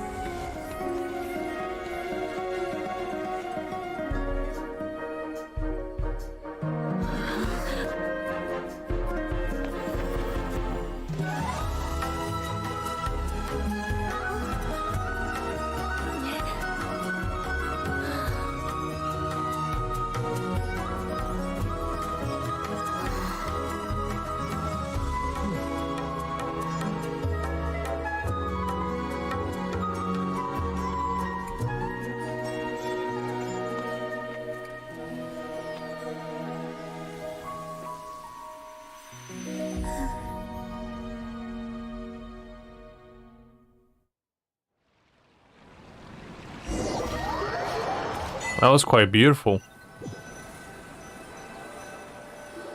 I guess it is confirmed that Dunyarzad is actually dead. That's unfortunate. Oh, good morning, traveler. Oh, Paimon feels like she's been asleep for the longest time. Paimon's head feels super heavy. Did we oversleep? Do you even remember going to sleep last night? Honestly, I'm pretty sure I have been asleep for like 10 days straight at this point. Paimon thinks it was after the Sub-Zero's festival. The Sub-Zero's festival!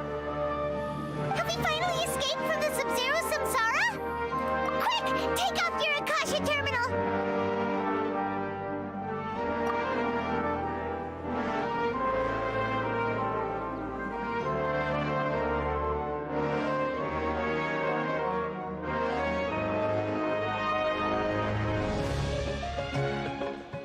She's not in her room! What happened? Huh? What?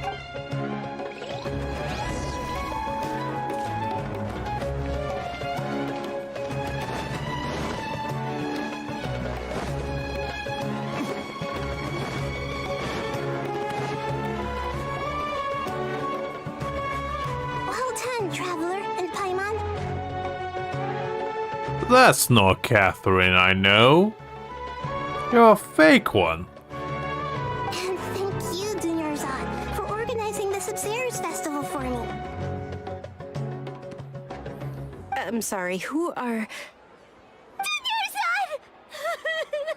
You're okay! Oh, don't scare us like that! Oh, Traveler Paimon.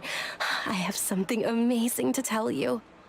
I just had a dream, and I saw Nilou performing the dance of Sub-Zeros.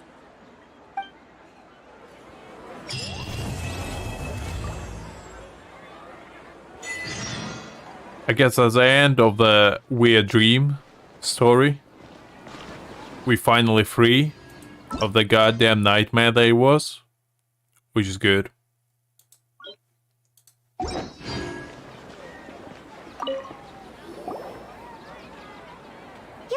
actually Nahida, aren't you? Paimon felt like Catherine was acting weird when we met at the Sub-Zero's festival.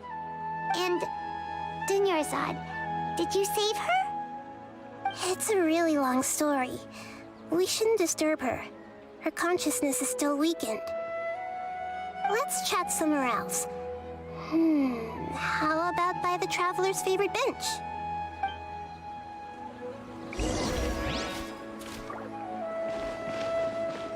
Alright, I guess that's a happy ending so far. Which probably means there's gonna be something sad happening pretty soon. It's usually how it goes.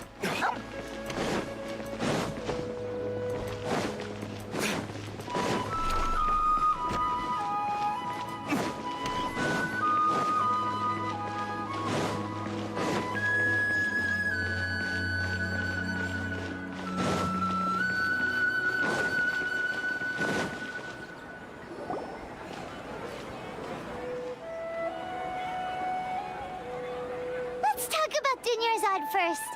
It's such a relief that she's all right. After we parted on the last day of the Sumeru's festival, I left the city and saw what the traveler had described. Among the countless dreams, I found one that was growing fainter and fainter. This proved my suspicion. Once Dunyarzad could no longer bear the Akasha harvesting her dreams, her consciousness began to dissipate. But this also meant it escaped the Akasha's control. Such a small fragment of consciousness can't last for very long, though. It will return to its original dream, where both will gradually fade until they completely disappear. I used all the power I had to keep her dying dream alive as long as possible, but it still wouldn't have lasted for much longer if it hadn't been for you two breaking the samsara. So it looks like we did manage to save Dunyarzad in the end. And not a moment too soon. Huh? Why are you two smiling so happily? I thought you'd be so moved that you'd start crying.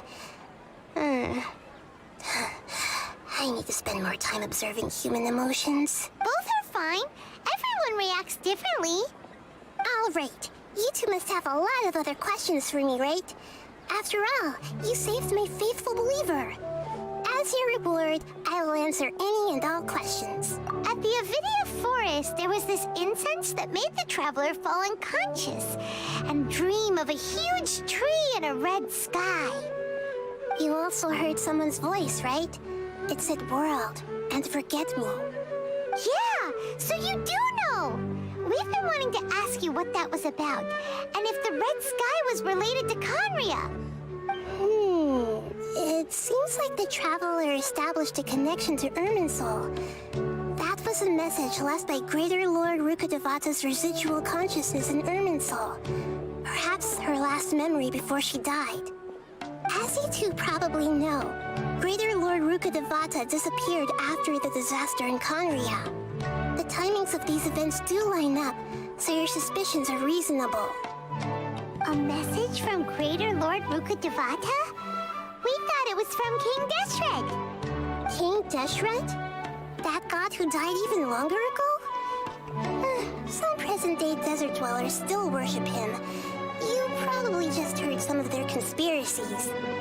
Okay, so what does the message mean? I still haven't managed to decipher it. Even the Akasha isn't currently capable of doing that. Greater Lord Rukkhadevata's residual consciousness in Irminsul seems to be contaminated with something that has a very dangerous aura to it. Many devoted scholars go mad as soon as they connect their consciousness. I've warned the academia about this many times, but people still keep falling victim to it. But I believe this is the key to saving Irminsul. That's why I've kept trying to decipher it. So the tree in the vision was Irminsul? Oh, Tainari also said that Irminsul is sick. Is it because of the contaminated consciousness? But even if you can't figure out what that vision was all about, it seems like our search for you was all in vain. The traveler wasn't affected after coming in contact with that consciousness. I've never seen anyone like that. With you here, we may have a chance at deciphering it. No, we must decipher its secrets. I've already eliminated all other factors that might affect Irminsul. This is the only one left. This puzzle has life and death at stake. It could determine Irminsul's fate, as well as Tevat's. It feels like Irminsul is a cheap ripoff of Yggdrasil from like North mythology. But I'm kind of for it, honestly.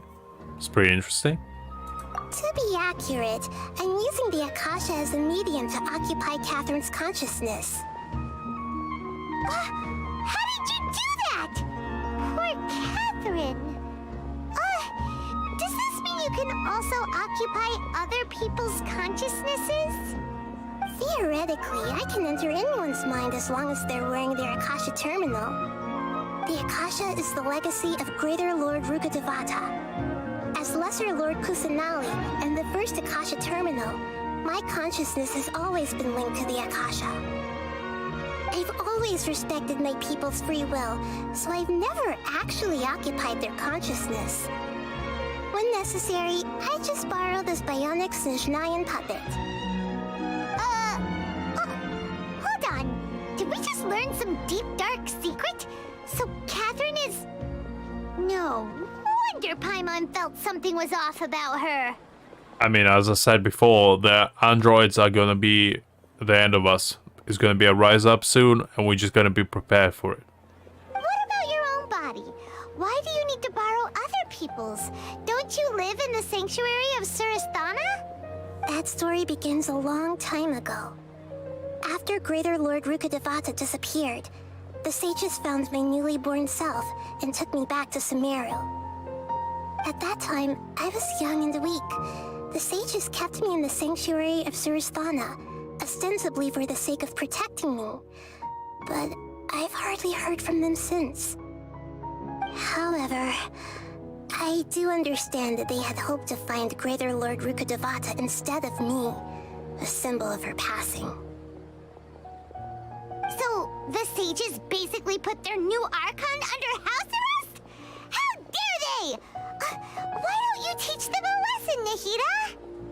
In some ways, they aren't wrong. Greater Lord Rukkhadevata was omniscient and omnipotent. Even after her death, the Akasha is still empowering this nation. And I'm still really far away from being able to call myself the God of Wisdom. Moreover, the Academia is also more proficient at governing this country. My existence has little meaning. Damn, that's pretty sad. Yeah, you got a lot of believers. Just look at the Sub-Zero's festival. Everyone who showed up truly loves you. Thank you for the kind words. But I honestly don't need physical freedom as long as I can connect my consciousness to the Akasha. Trying to find a way to save Irminsul is my life's mission and top priority. I will work on that, and try to live up to being a deity in the meantime. Every once in a while, I will also take up the duties of the God of Wisdom and enlighten a lost soul here and there.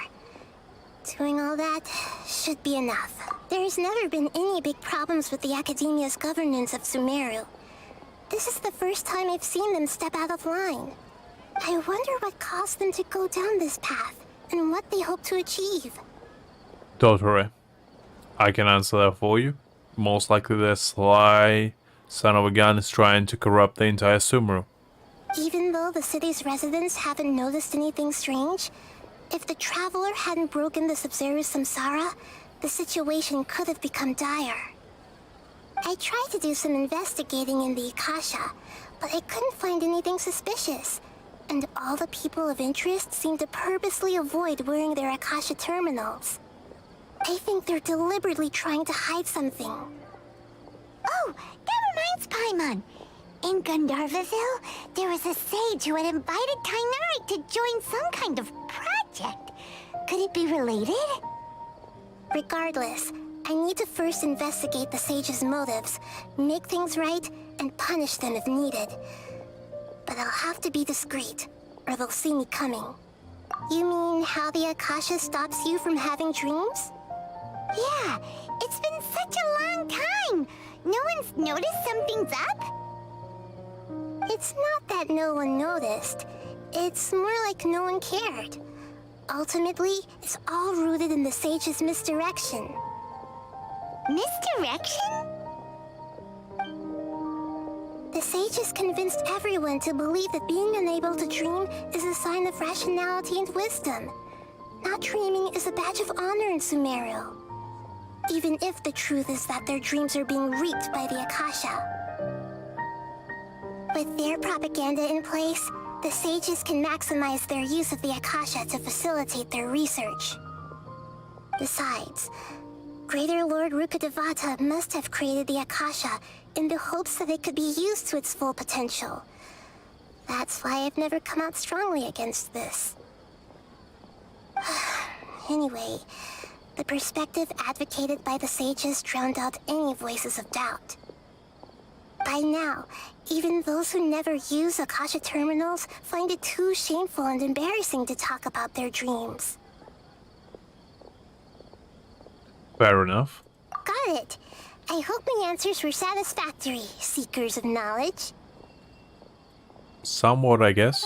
To be honest, maintaining Dunyarzad's fading dream took a lot of mental energy. I think I may need to rest for a while. Oh, and you don't need to worry too much about the sage's activities for now. The Akasha won't be able to conduct another project on the scale of the Sumeru Samsara in the immediate future. Oh, hey, Satvik. I'm glad you can join us today. I'm finally escaped the dream, or nightmare if you will, of the same day happening over and over again. At least I hope so, I don't know. Go and get some sleep. Leave everything to us. Oh, I've been there, Satvik. College is a nightmare, and yeah. Just look forward to finishing it. That's the only thing that might help you to keep going. What a relief.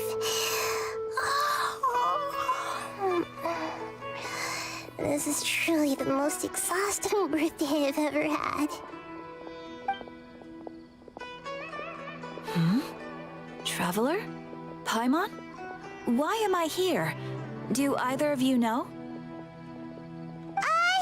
Maybe you were sleepwalking. You know you can't wake up a sleepwalker. We happened to walk by, so we thought we'd wait for you to wake up. I see. Huh. I should visit my maintenance personnel sometime. Oh, I'm fine. I better go. Thank you. We did find that apparently Catherine is a Sanaya puppet, which I wasn't aware of. I was only aware that she's an android sent by Cyberlife for some reason. Keep waiting around like this. But I guess Sanaya got something to do with her. Keep ourselves busy.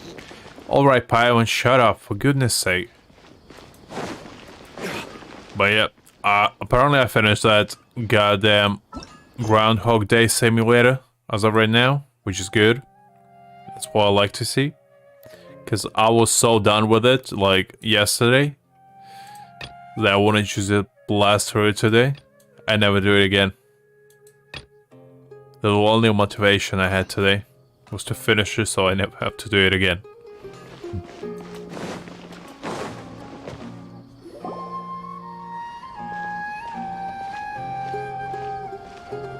Ad Astra Avisask. We meet again, you two.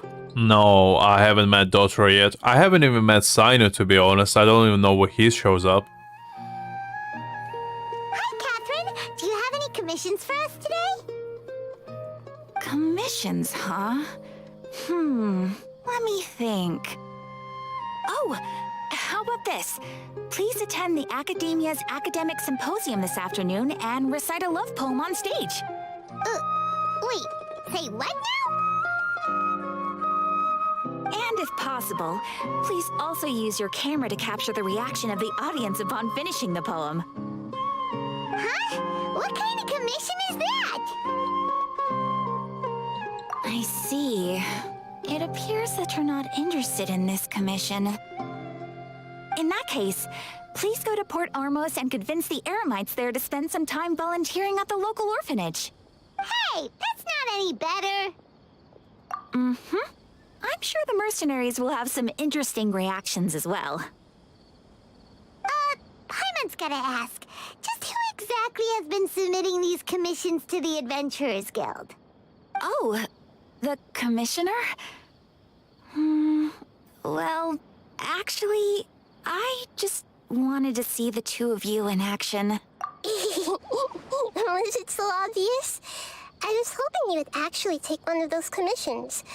That kind of chance to observe humans doesn't come by often.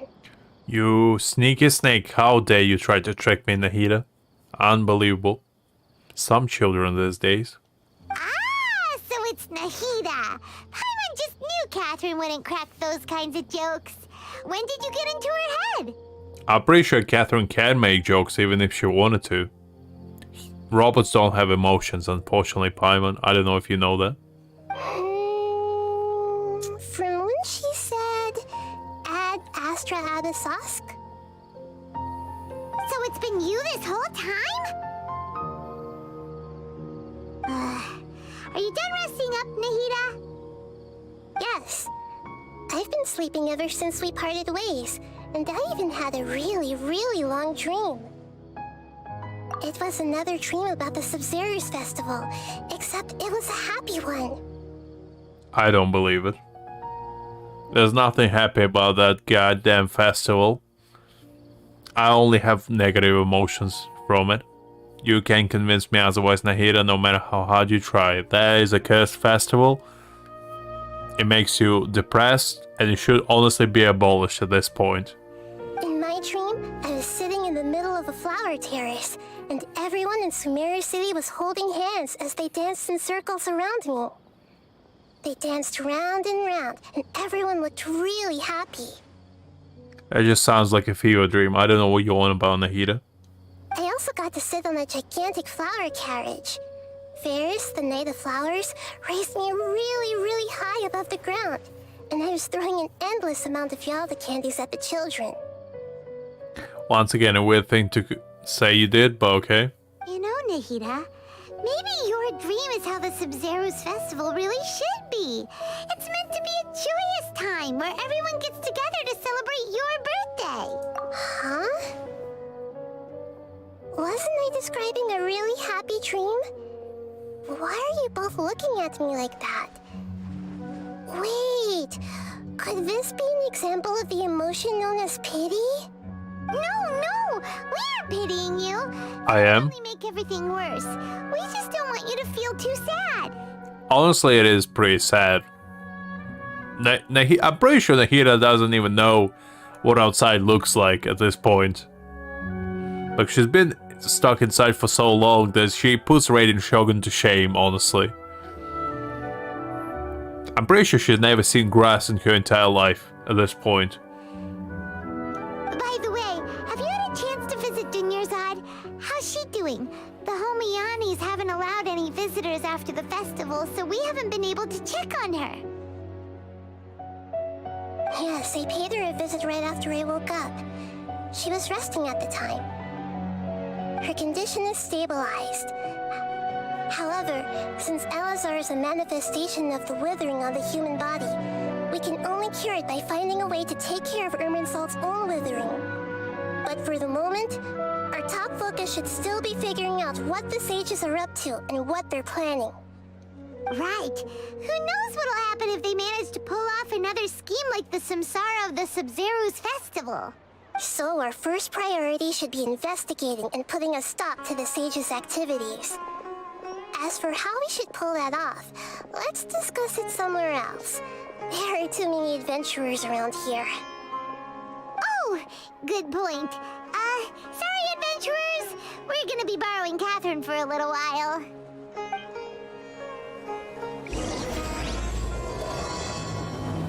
I'm pretty sure that's called kidnapping, but okay.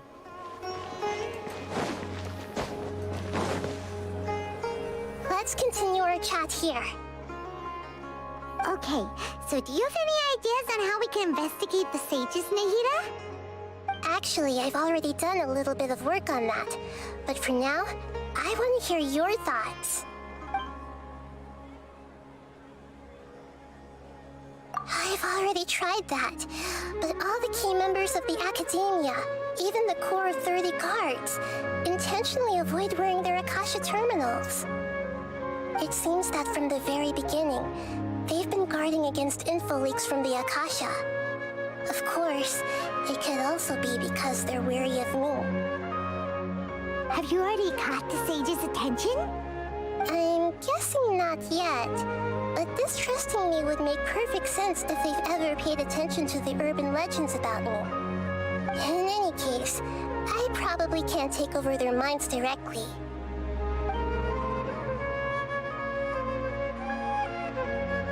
We're in the dark as of now.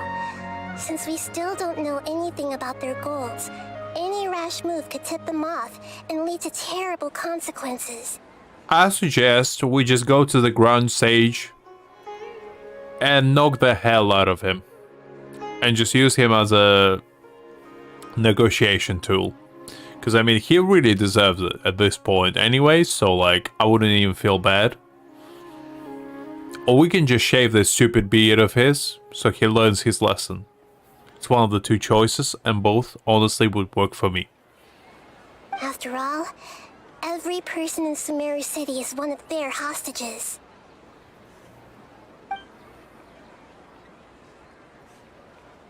No way, that's too risky. You mean it'd be too easy to get caught?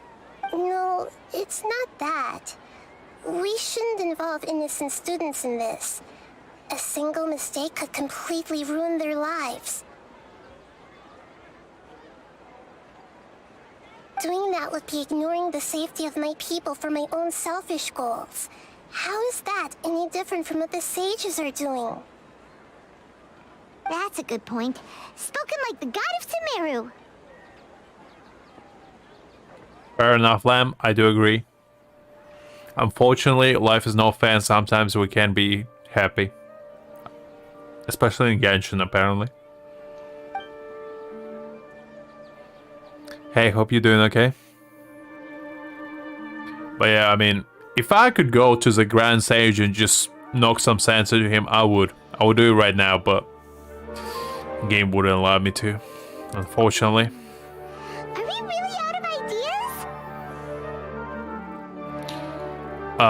Honestly, I'm doing okay. I mean, I just finished doing the Groundhog quest, so I was feeling a little bit out of it, but I'm feeling better now, since I'm out of the hellhole. Nahida, you're super smart, so you already have something in mind, right? Don't keep us in suspense. Spill the beans already.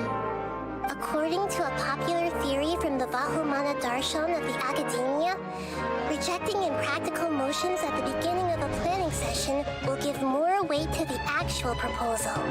Okay, but aren't you the god of wisdom? You don't have to use that kind of gimmick to make us take your ideas seriously. Well, I've been thinking that if I can't directly possess the leaders, and if I can't get ordinary people involved, then I should find someone who's already involved, but hasn't decided to side with the sages.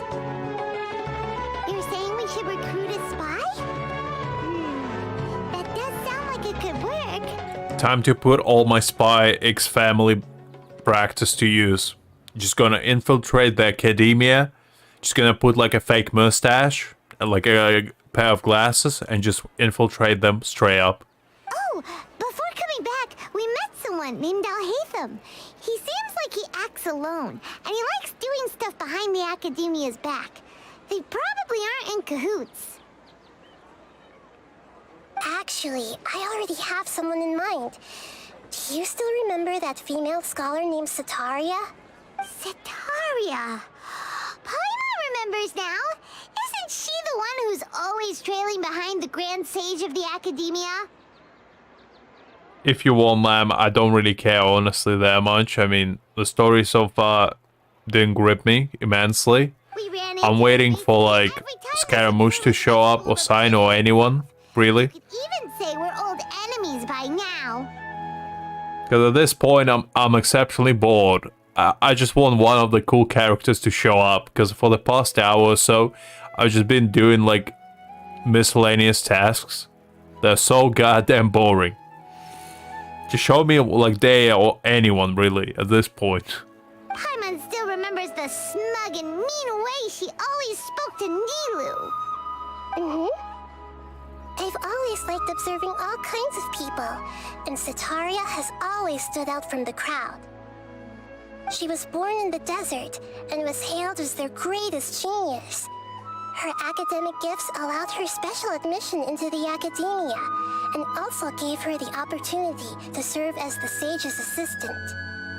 Oh, Paimon didn't know she was from the desert. She must be pretty special then.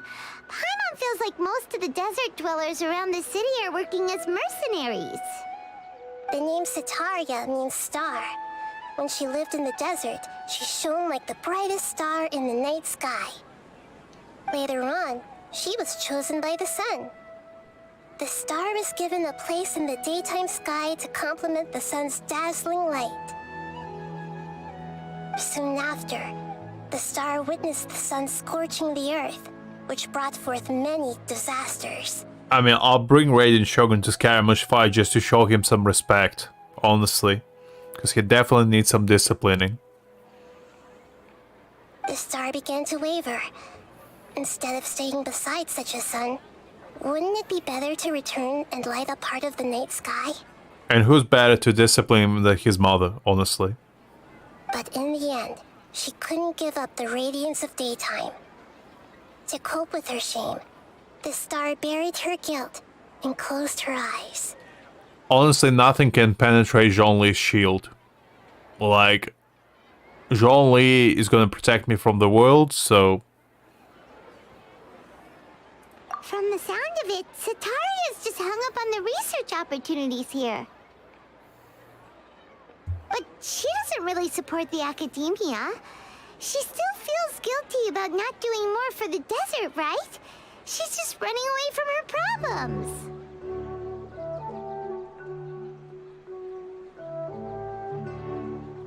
Indeed. When they are presented with complex moral issues, many people will simply plug their ears and go with the flow until the problem can't be fixed anymore. I'm pretty sure Scaramouche just has like a teenager complex at this point. Just needs some discipline. A little bit of tough love never hurt anyone. She's suppressing a lot of guilt, but before she realized it, she had already become the sage's accomplice. She can't deny her part in their schemes anymore.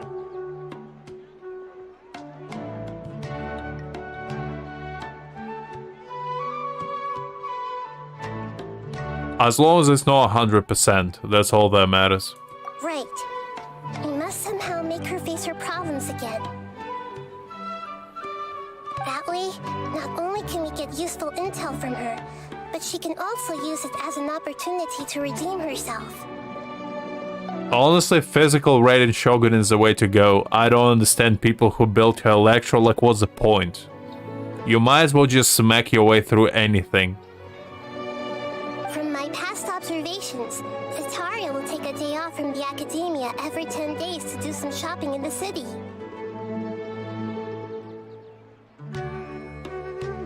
Like, I only play Zhongli, and Zhongli doesn't have anything except physical, so like... Who needs damage? Like, listen, who needs elemental damage? Like, elemental damage is for weak people. The new meta should be physical damage all the way. Like, every single character that has elemental damage just shouldn't be used. Everyone just should use Zhongli and Aether, and just nobody else, really. Tomorrow afternoon just happens to be a shopping day for her. That'll be our chance. I'm honestly for Cryo Raiden myself. Just use Chongyun on anyone. And just go straight in. To prepare, let's go check out some of her favorite spots, and to have a quick chat with a few of the vendors there.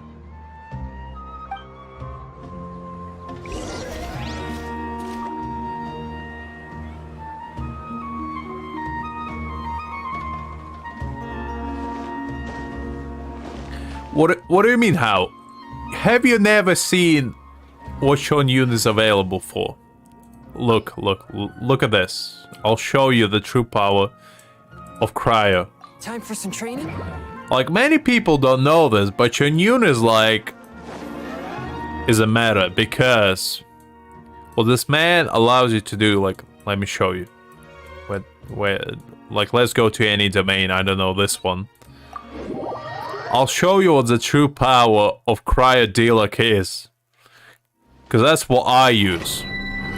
Cryodelic is a new meta, and I don't care what you say. Because if you don't use Cryo-Jean-Li or Cryodelic, it's honestly not worth it. Because, like, if you just use the intended element, what are you doing with your life? I don't understand the point of it. Like, you telling me that okay, maybe this domain is not ideal since it is cryo. Listen, you never saw that. You never saw that, okay? Just pretend you never saw that. And if you did see it, then you lying to yourself. Now let me show you the actual true power of Cryodelic. Because it's something not many know, but like, Delic is actually better at cryo.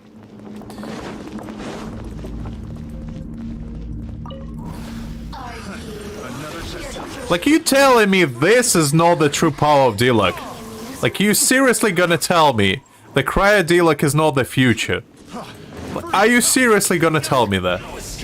Like, look at this. I'll show you the actual Big Daddy. So look. So you see this? Like, this is a true power. Like, if anybody tells you that Cryo-Jean-Li is not the meta, they're lying to you, and you should honestly shame them. Because if Cryo-Jean-Li is not the meta, then what's the point?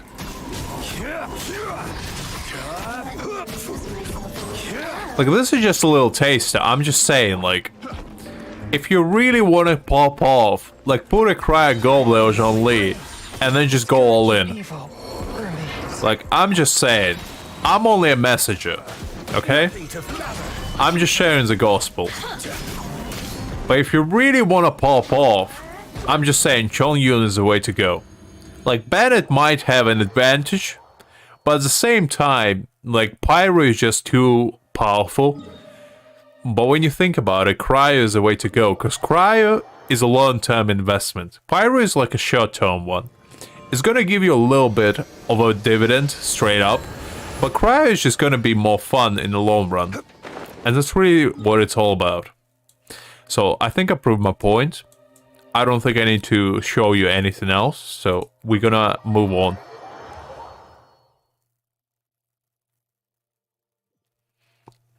I'm just saying, like, if you want to really unlock, like, Jean-Li's third eye, and, like, put him at C7 potential, it's Cryo Jean-Li.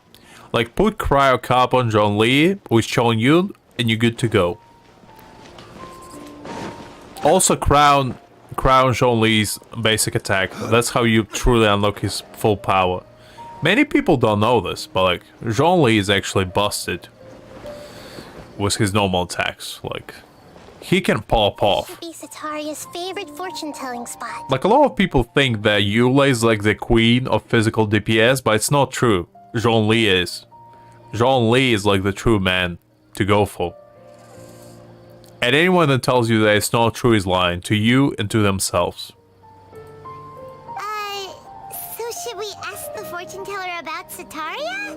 No, I already have enough information on Sataria. The most important thing now is for you to pay attention to the vendor's talking style and key characteristics. Talking style and key characteristics? My poor lost lambs. Have you become troubled over your fates? I don't like this child. I don't like when people talk to me like that. And especially children. The divine voice of wisdom often echoes between mine ears. If thou be blessed today by the gods, I may be able to show you the way. Stop talking in riddles. I don't like it. Huh? Really? Nahida, you've been whispering things to her? Like, I don't have Shenhe. Like, if I had Shenhe, I would have showed you the actual true potential of Jean-Li. I have the budget version of Shenhe. I have her nephew. So, like, I have the pro version of actual Jean-Li's full potential. But like Shenhe was there available, I would have popped off. Like you'd never see a damage like that. Like, have you seen what Zhongli was capable of? Like he had like 1.5k damage, and that's not something to scoff at. Like when you think about it, you know. So just think about it. I'll give you a moment. Because at the end of the day, we all know the Cryo Zhongli is a new meta the Genshin Impact world needs. Like, somebody might tell you, like haters might tell you that Cryo Zhongli is not the way to go. And what I tell them is, well, have you tried him? And most of the time the answer is yes, but like, they obviously haven't tried the way I do it. Which is actually doing it. So, I'm just saying, like, just try it before you hate it. Okay?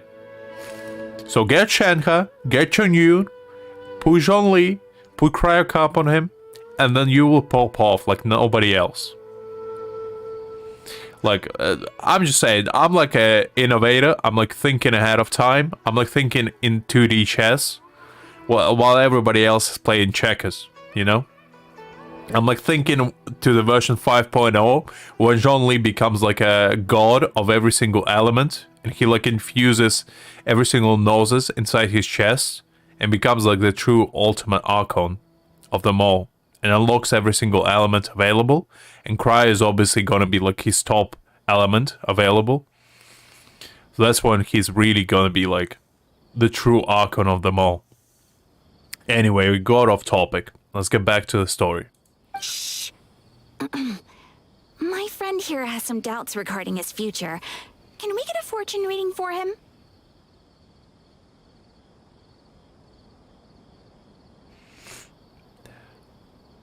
I mean, honestly, like, jokes aside, I kinda think that Hu Tao needs C1 to actually be, like, super good. I think you might as well just save for Daya at this point, honestly, because I think Daya will be the next, like, really big pyro DPS. Because, like, Hu Tao really kind of needs her C1 in order to pop off. Because, her stamina consumption without C1 is pretty big. And C1 allows you to, like, just pretty much unlock her full potential, in a way. Because, like, usually I'm against getting constellations for 5-star characters because I think it's a waste. But in Hu Tao's case, like, her C1 is kinda required, honestly. But for Shenhe, she doesn't really need any constellation as far as I know.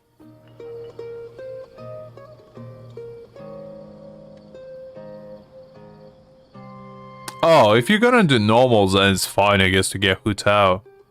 Especially if you're gonna go for her weapon. Like, if you're gonna go for Staff of Homa, it's gonna be fine for you, absolutely. But I mean, Shenhe is fine if you need, like, cryo support. But if you have somebody like Ganyu, maybe, or even Chunyu, really, you don't really need Shenhe. Unless you, like, want to build Eternal Freeze teams, like Hydra and Cryo. But I'd say, like, Diona is good enough for that already. Deathmatch and Hu Tao? I don't know. I mean, she needs HP, really, but maybe. I guess it's fine. Because Deathmatch does provide a little bit of attack and defense. Because when I think of Deathmatch, I'm kind of thinking more of Zhao, personally.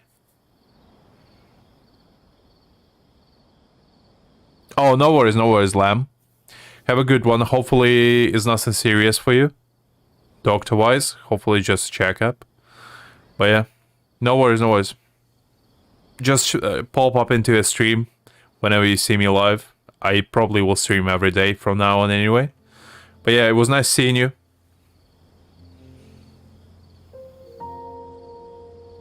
I mean, Deathmatch has one of the most underwhelming passives, personally, from all of those, like, 4-star Battle Pass weapons. Like, my personal rating when it comes to Battle Pass weapons is, like, the sword is number 1. Then comes the serpent, which is like the claymore, And then I think it's like Solar Pearl, the bow, and then Deathmatch. Just because Deathmatch doesn't really have cool passive. All it does is just boost stats, which is boring. And it doesn't even boost like cool stats, it just boosts attack and like, I think defense or something. It only really works for Zhao that well. Like, nobody else really uses it. I know some people, like, I know Mahjong Lee has Deathmatch on him, but that's only because I don't have Favonius Lens or anything like that. So, that's the only reason why I put it on him. It's not because I'm, like, the massive fan of it. But yeah.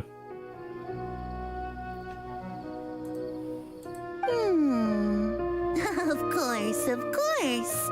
In that case...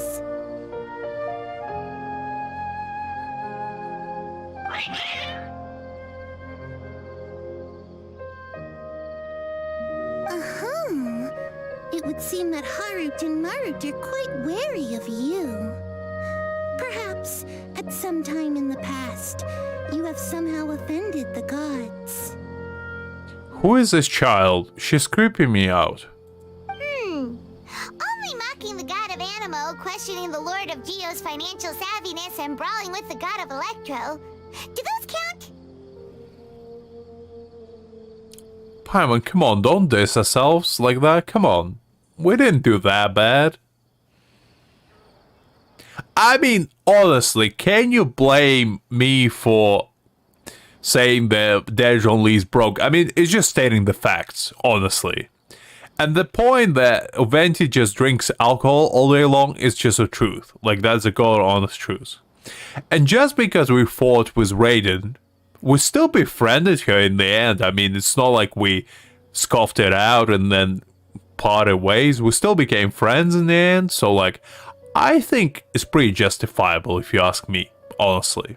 But maybe it's just my opinion.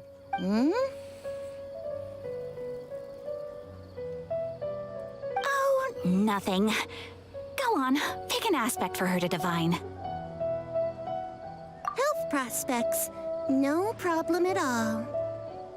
I still don't understand who this child is.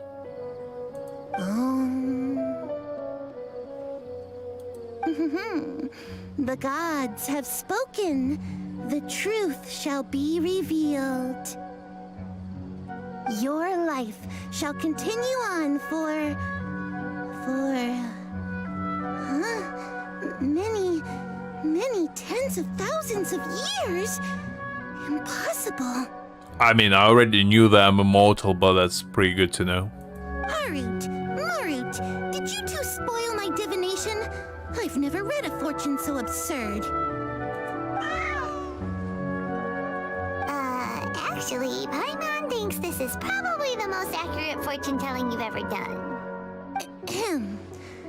I admit that the orientation of today's celestial matrix is, suboptimal.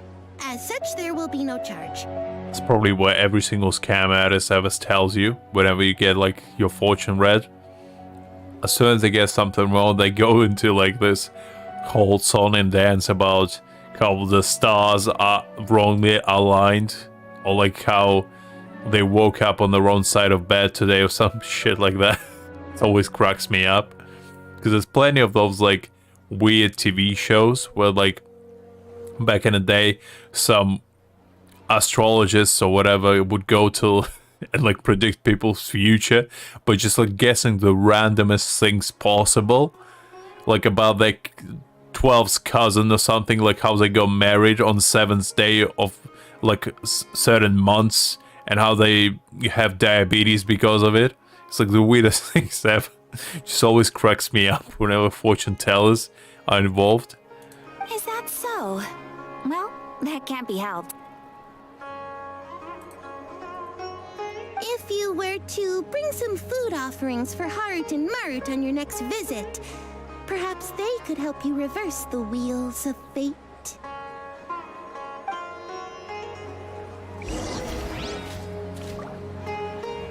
I'm still don't understand why the child is a fortune teller.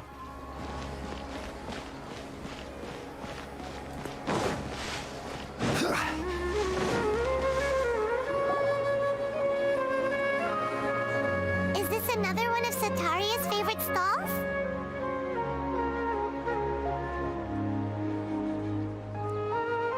Unfortunately, Satvik, you're not wrong. Like, that's pretty much all fortune telling is. You're just guessing like the most basic things, and then everybody's like in awe when you guess like one thing right. Like it's like you ask 20 questions, and like one you get like somewhat right, and everybody's like in awe just because you go to something at least somewhat credible. I mean, Flora has been a child laborer for like years in Mondstadt, so I'm not surprised. Yep, it belongs to a king. Hey Goju Berry, hope you're doing okay. We're just catching up a little bit on Sumeru stories and questioning the legality of child labor within Teat along the way. Because apparently there's too many child workers within Teat, and it weirds me out, honestly. As Satvik as well, I suppose. When I start talking with him, listen carefully to the details of our conversation. Ah, dear customers. Would you like to look at some pottery? Honestly, yes. Show me your best wares, dear sir. We caught wind of your great craftsmanship, so we specifically came to take a look. Oh, I recognize you. Aren't you Miss Catherine from the Adventurers Guild? Sounds like I'm in for some big business. Speaking of, where did you learn this trade? I suppose you could say it all started with my dad. He's a mason by trade, but I picked up an interest in clay while apprenticing for him. After that, I began making pottery by myself in secret, and I simply changed trades when my works turned out well. Although it's a pity that I'm no longer making much use of the knowledge provided to me by the Akasha. Alright, show me your best wares, kind sir. I'm here literally to buy pottery, not to listen to your life story. So get on with it. That's nice. You're making a living doing something you love. So is your father still working as a mason? Oh no, not anymore. A few years back, he fell from a roof and broke his leg. Since he had already saved enough mora over all these years, he's just enjoying the retired life in Port Ormos nowadays. I mean, that's a good reason to retire if there was any.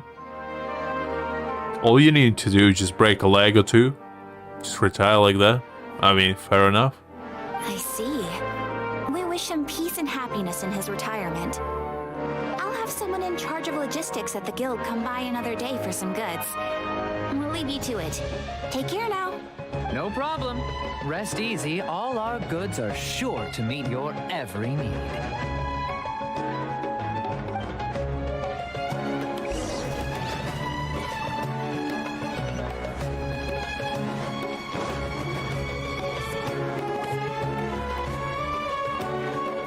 This should be our final stop.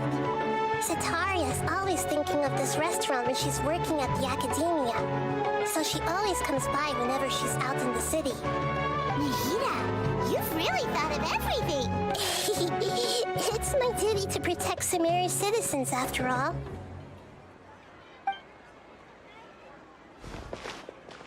Hi there. I feel like I've seen you down by the docks before. Huh? Sorry, I don't quite remember. If I recall, you were having a discussion with someone about shipbuilding at the time. Ah, that's right. I've always been really interested in feats of marine engineering. That's a very strange hobby for somebody that works in a tavern. Because I'm pretty sure the two don't collide together. But maybe that's just me.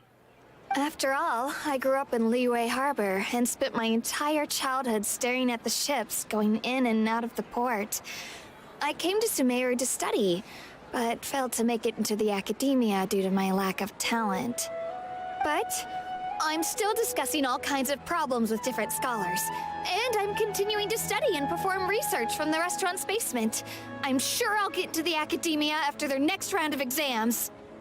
That's why every single dropout from every single college says, I'll definitely come back next semester. I'll definitely go back. They never do. They always just say, I will do it. They all end up the same. It's just never gonna happen. Honestly. What an admirable admirable spirit for learning. Amazing. Sure, but you'll find hardworking people wherever you go. So this restaurant has a basement as well? Huh. First I've heard of it. I'm pretty sure that's a good thing. I don't think you want to know about basements that well, unless you want to be in one, which I wouldn't recommend. They just don't sound like a good time. That's right. It's not usually open to patrons. Most of the time, employees use it for breaks or to hold private events. What kind of private events are you hosting there? It requires a basement. So I'm pretty sure the only events you can host in a basement is probably torture of some kind. Because that's the only use for basements I could think of. I don't think you could hold like a wine and dine party within a basement. I don't think that's going to be a good time. I see. Yes, that makes sense. Well, good luck with your studies, Miss Chishan. As I said, Satvik, BDSM parties is the only kind that could host that. Thank you so much. As long as I can make it into the academia as an official student, I'll be happy.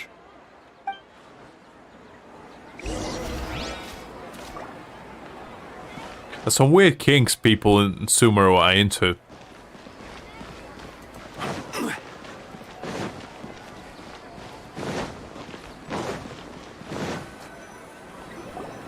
So, was that everybody? Mm-hmm. 3 familiar faces should be enough for Sataria. What's the point of all the information we've collected? Nahida, you still haven't told us how you're planning to make Sataria face her problems. Sataria is already used to avoiding her problems, so we must find a way to break through her usual sensibilities. I remember you mentioned that the Eremites in Port Ormuz are all making a fuss about the upcoming resurrection of King Deshret.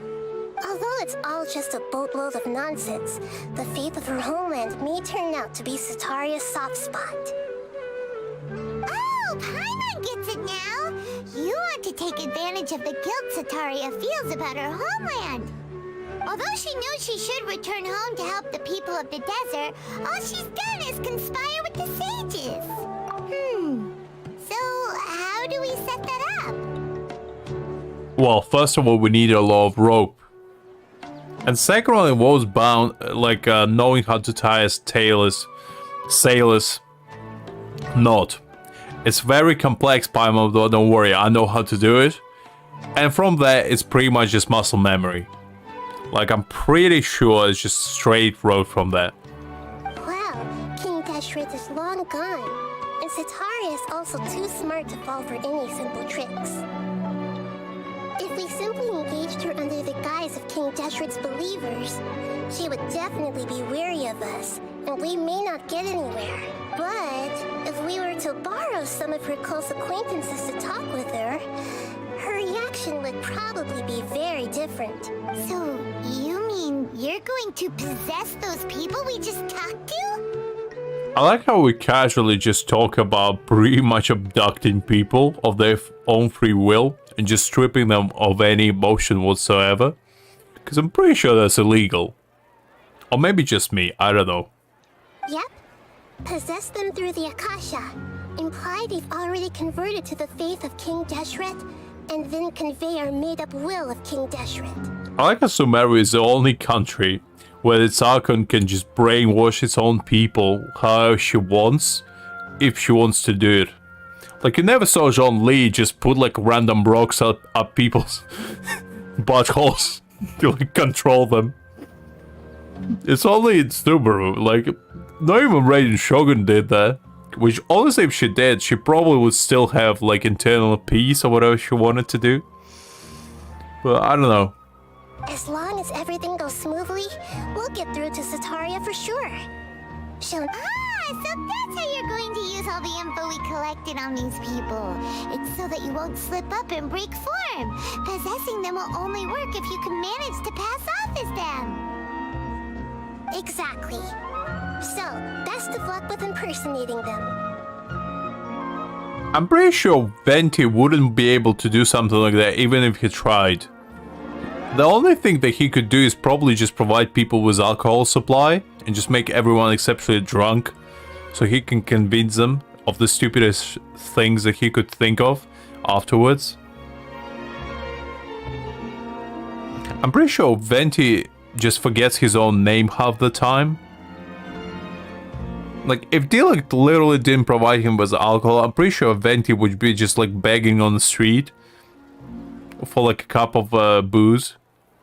For like street performances. Like, Dilek is the only reason why Venti has at least some sort of dignity left as an Archon.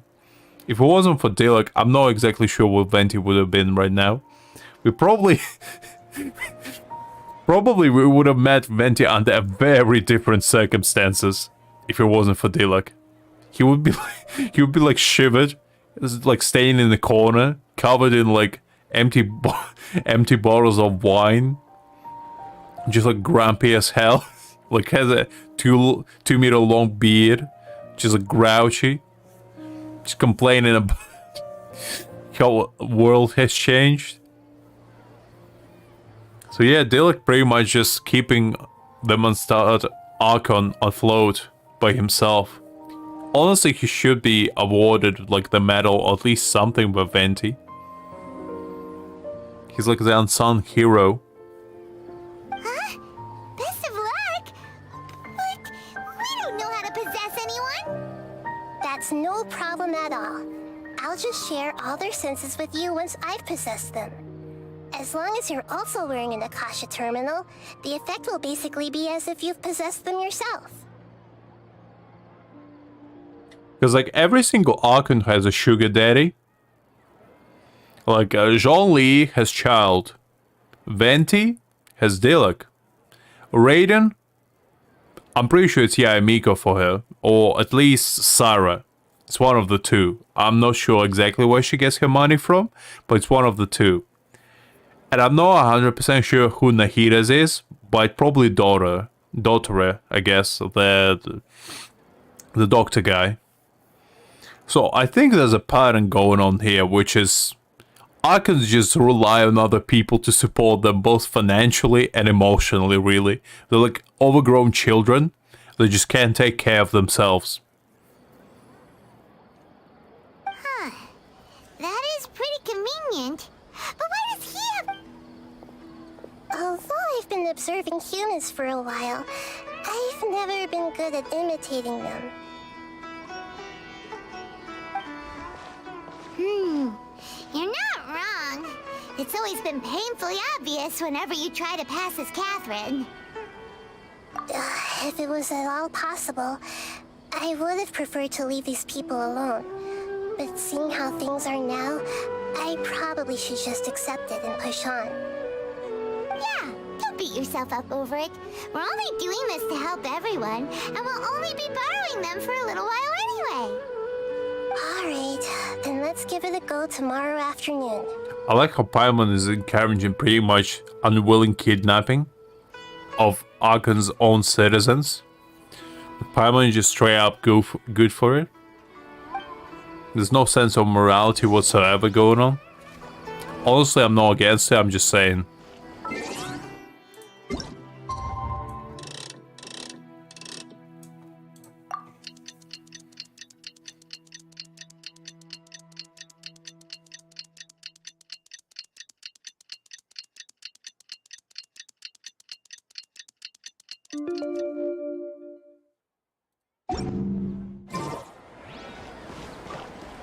Oh. I thought I needed to wait till 6. God damn it. I guess this will do.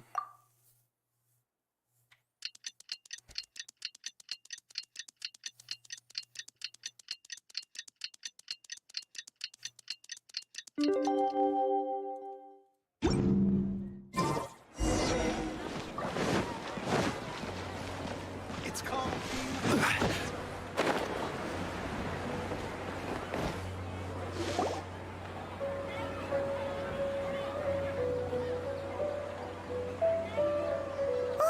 Here she comes! Satari is here! Let's quietly follow her. Once she starts talking to her acquaintances, we'll find a safe spot to begin possessing them. As for how we'll sway her to our side, I'll leave that to you. I trust you'll know what to say. Paimon's starting to feel kinda nervous. Okay, let's go. Looks like they've already started talking. Let's find a hiding spot and get started.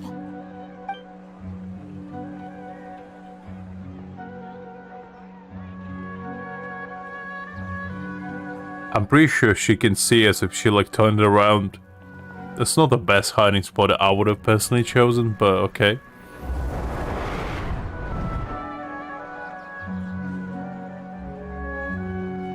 That's right. You really can't force anything when it comes to love. And besides, everyone around me has a very different background and outlook.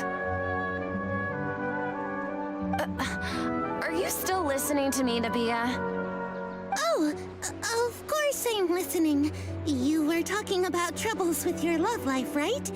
I heard everything you said. Okay then. You just seemed a little distracted for a moment there. Strange. Your cats seem pretty worked up. Is something wrong? I always thought they were quiet, happy kitties. Oh, what are their names again? Are you sure? Those aren't ringing a bell for some reason. Damn it. I saw I was onto it. Well, actually they have many names. Which names I use depends on my mood. Huh, I see. I imagine that must be hard for the kitties, too. So, which fortune do you want me to read for you today? You must have come for another echo of the divine voice of wisdom. I'd like to get another reading on my love prospects, but to be perfectly honest with you, I feel like I've been a real mess recently. A mess? Well, could you do a reading on how long it'll take me to finish my current project at work? I really just want to get it over with. I hear you. No problem at all. The gods will reveal the truth.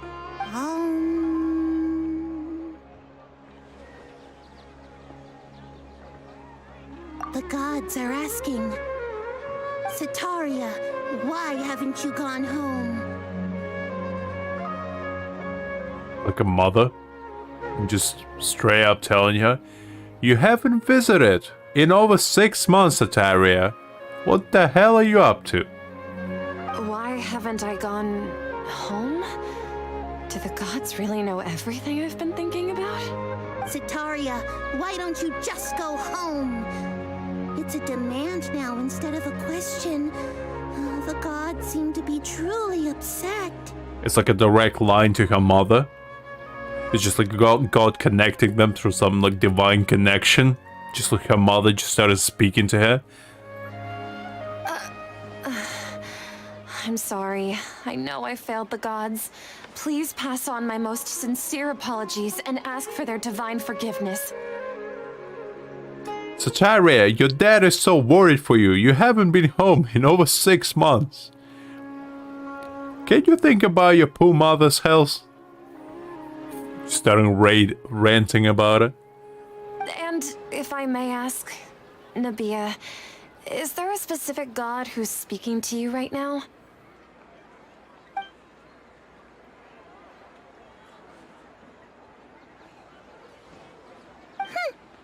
What an inconsiderate and naive question. The god who is speaking to me is, of course, the wisest and mightiest of all, King Deshret. King Deshret? No wonder he would make such a demand of me. Wait a second. King Deshret passed away a long time ago. Even though news of King Deshret's resurrection has been spreading like wildfire, it's all just a misinformation campaign from the academia. How can King Deshret still exist in real life? What insolence! I am King Deshret's most loyal believer. Do you wish to refute his voice of wisdom?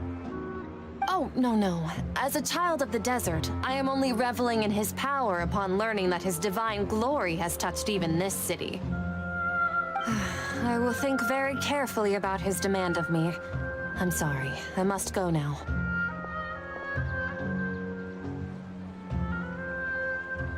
Wait!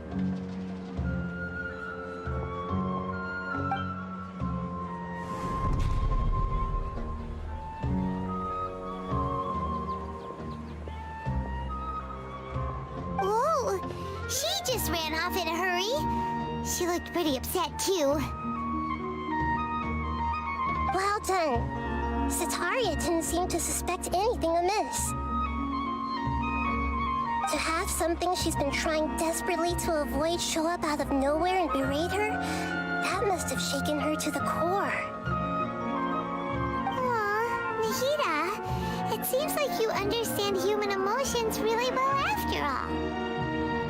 All I know are some abstract Haravatot theories. And in any case, my time with you has shown a lot of them to be utterly useless.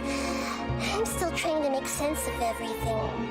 I thought for a second she said Harvard theories, and I was like, damn. Some education they got here. Even Harvard wouldn't tell it. Anyway, enough of that. Let's hurry and catch up to Sataria. She's on Keem's now, right on cue. Let's get ready to possess him right away.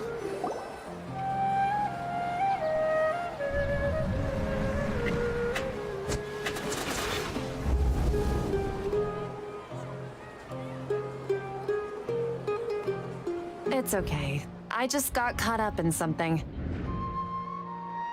Oh, actually, didn't you ask me to help you look for work? What kind of work were you looking for again? Oh, right. Your old man's craft. How could I forget? Speaking of, how's he doing? Is he feeling any better?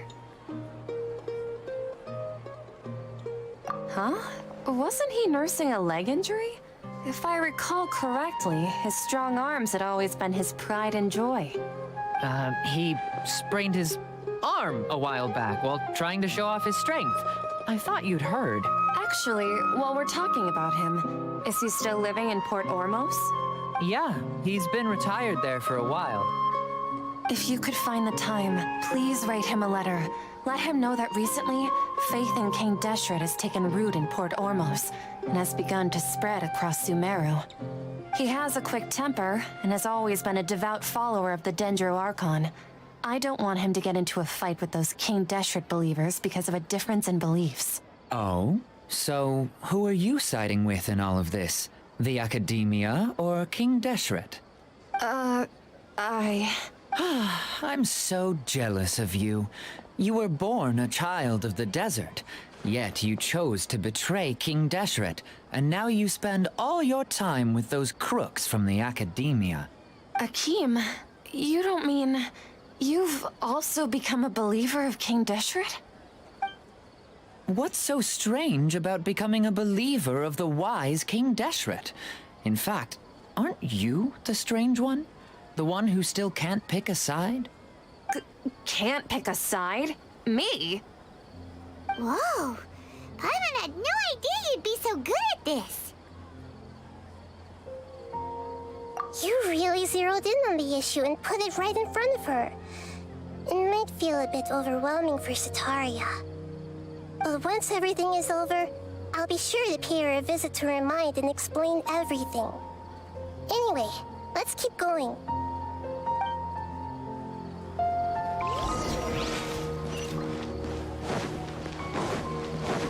Come on! Sataria's already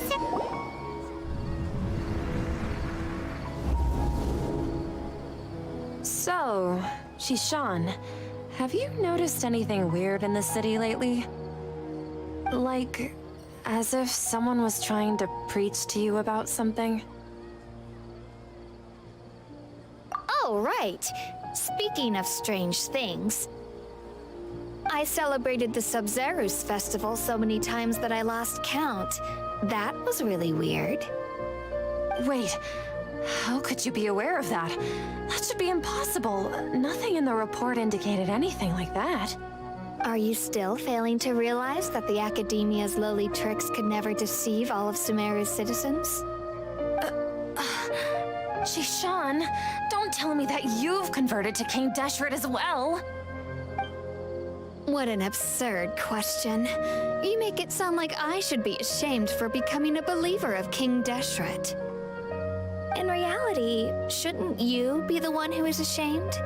You, who worked side by side with the academia and treated people as nothing more than experimental subjects? Please, please stop! Even now, Satari is still trying to run from her problems. She can no longer justify everything to herself. Hey, she's trying to talk to the guards! What should we do? This is the most important part of all. Quick, get ready. Mercenary, you're a member of the Corps of 30, correct? Please help me pass a message to the Matcha right away. The situation in the city is getting out of control. Please, try to remain calm, miss. Tell me what's happening in the city. Heretics are infiltrating the city, and they've already converted many residents to their side. Heretics? What kind of heresy are you talking about? King Deshret! Many people I know have suddenly started believing in him, but he's long dead. It's impossible. Miss Sataria, nothing is impossible. You know my name? King Deshret is immortal, and all who defy him will one day pay the price. You must face the truth, Sataria. You tread a treacherous path, and the longer you ignore it, the tighter the Academia's grasp on you will become, and the deeper you will be ensnared. Child of King Deshret, Never forget that the desert that belongs to you lies elsewhere. What's so strange about becoming a believer of the wise King Deshret? In fact, aren't you the strange one? The one who still can't pick a side? What an absurd question. You make it sound like I should be ashamed for becoming a believer of King Deshret. Sataria, why haven't you gone home?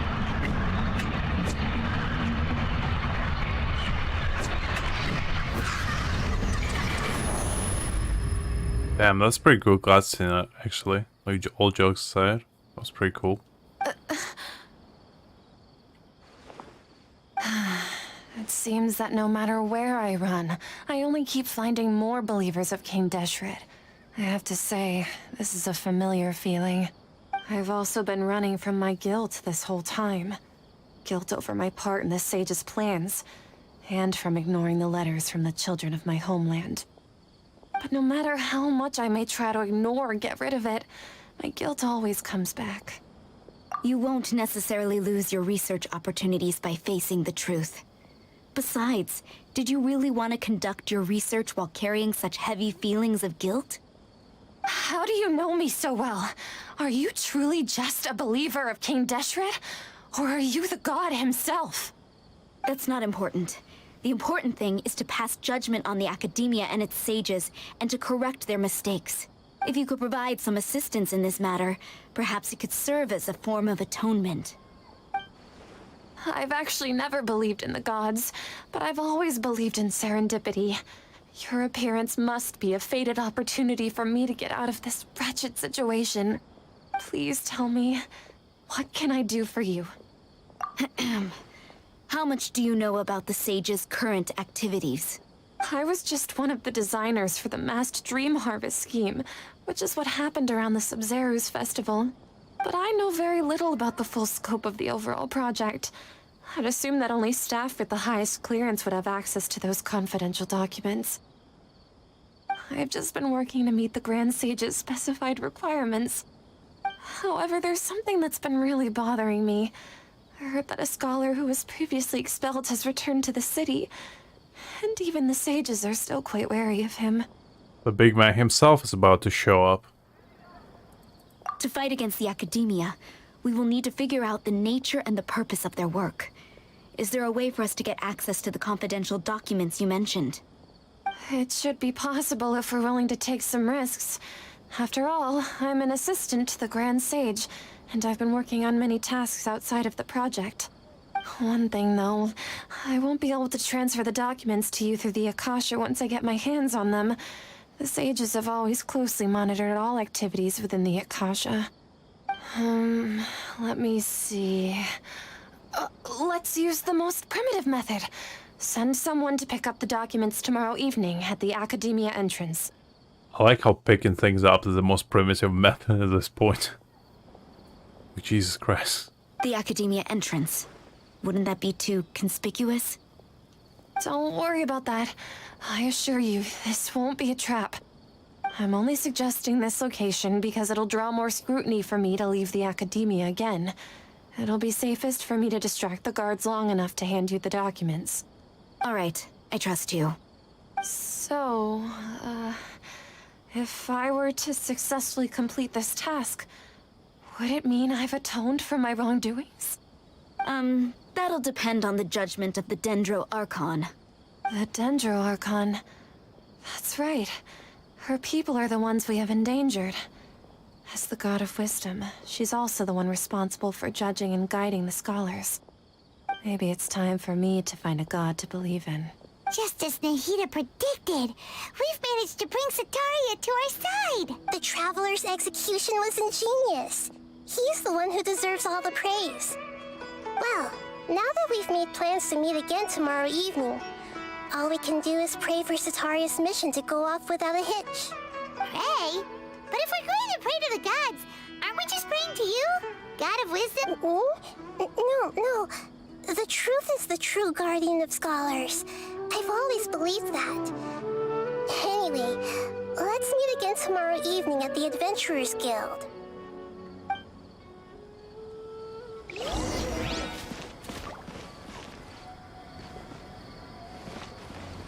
I think I'll probably finish here for today. It's already quite late for me. It's almost 12 o'clock at this point. And it was pretty fun today, guys. We had some cool, interesting stories to discover. We had some good laughs. I hope you enjoyed, guys. It was quite fun for me. I hope for you as well. And I'll see you all tomorrow at the same time as today at about 8 o'clock. I'll try to be on time tomorrow. But yeah, it was really fun. Thank you all for coming, having some quality time with me. Wine tastes the same as I remember. And I'll see you tomorrow. Bye bye. Who share the memory?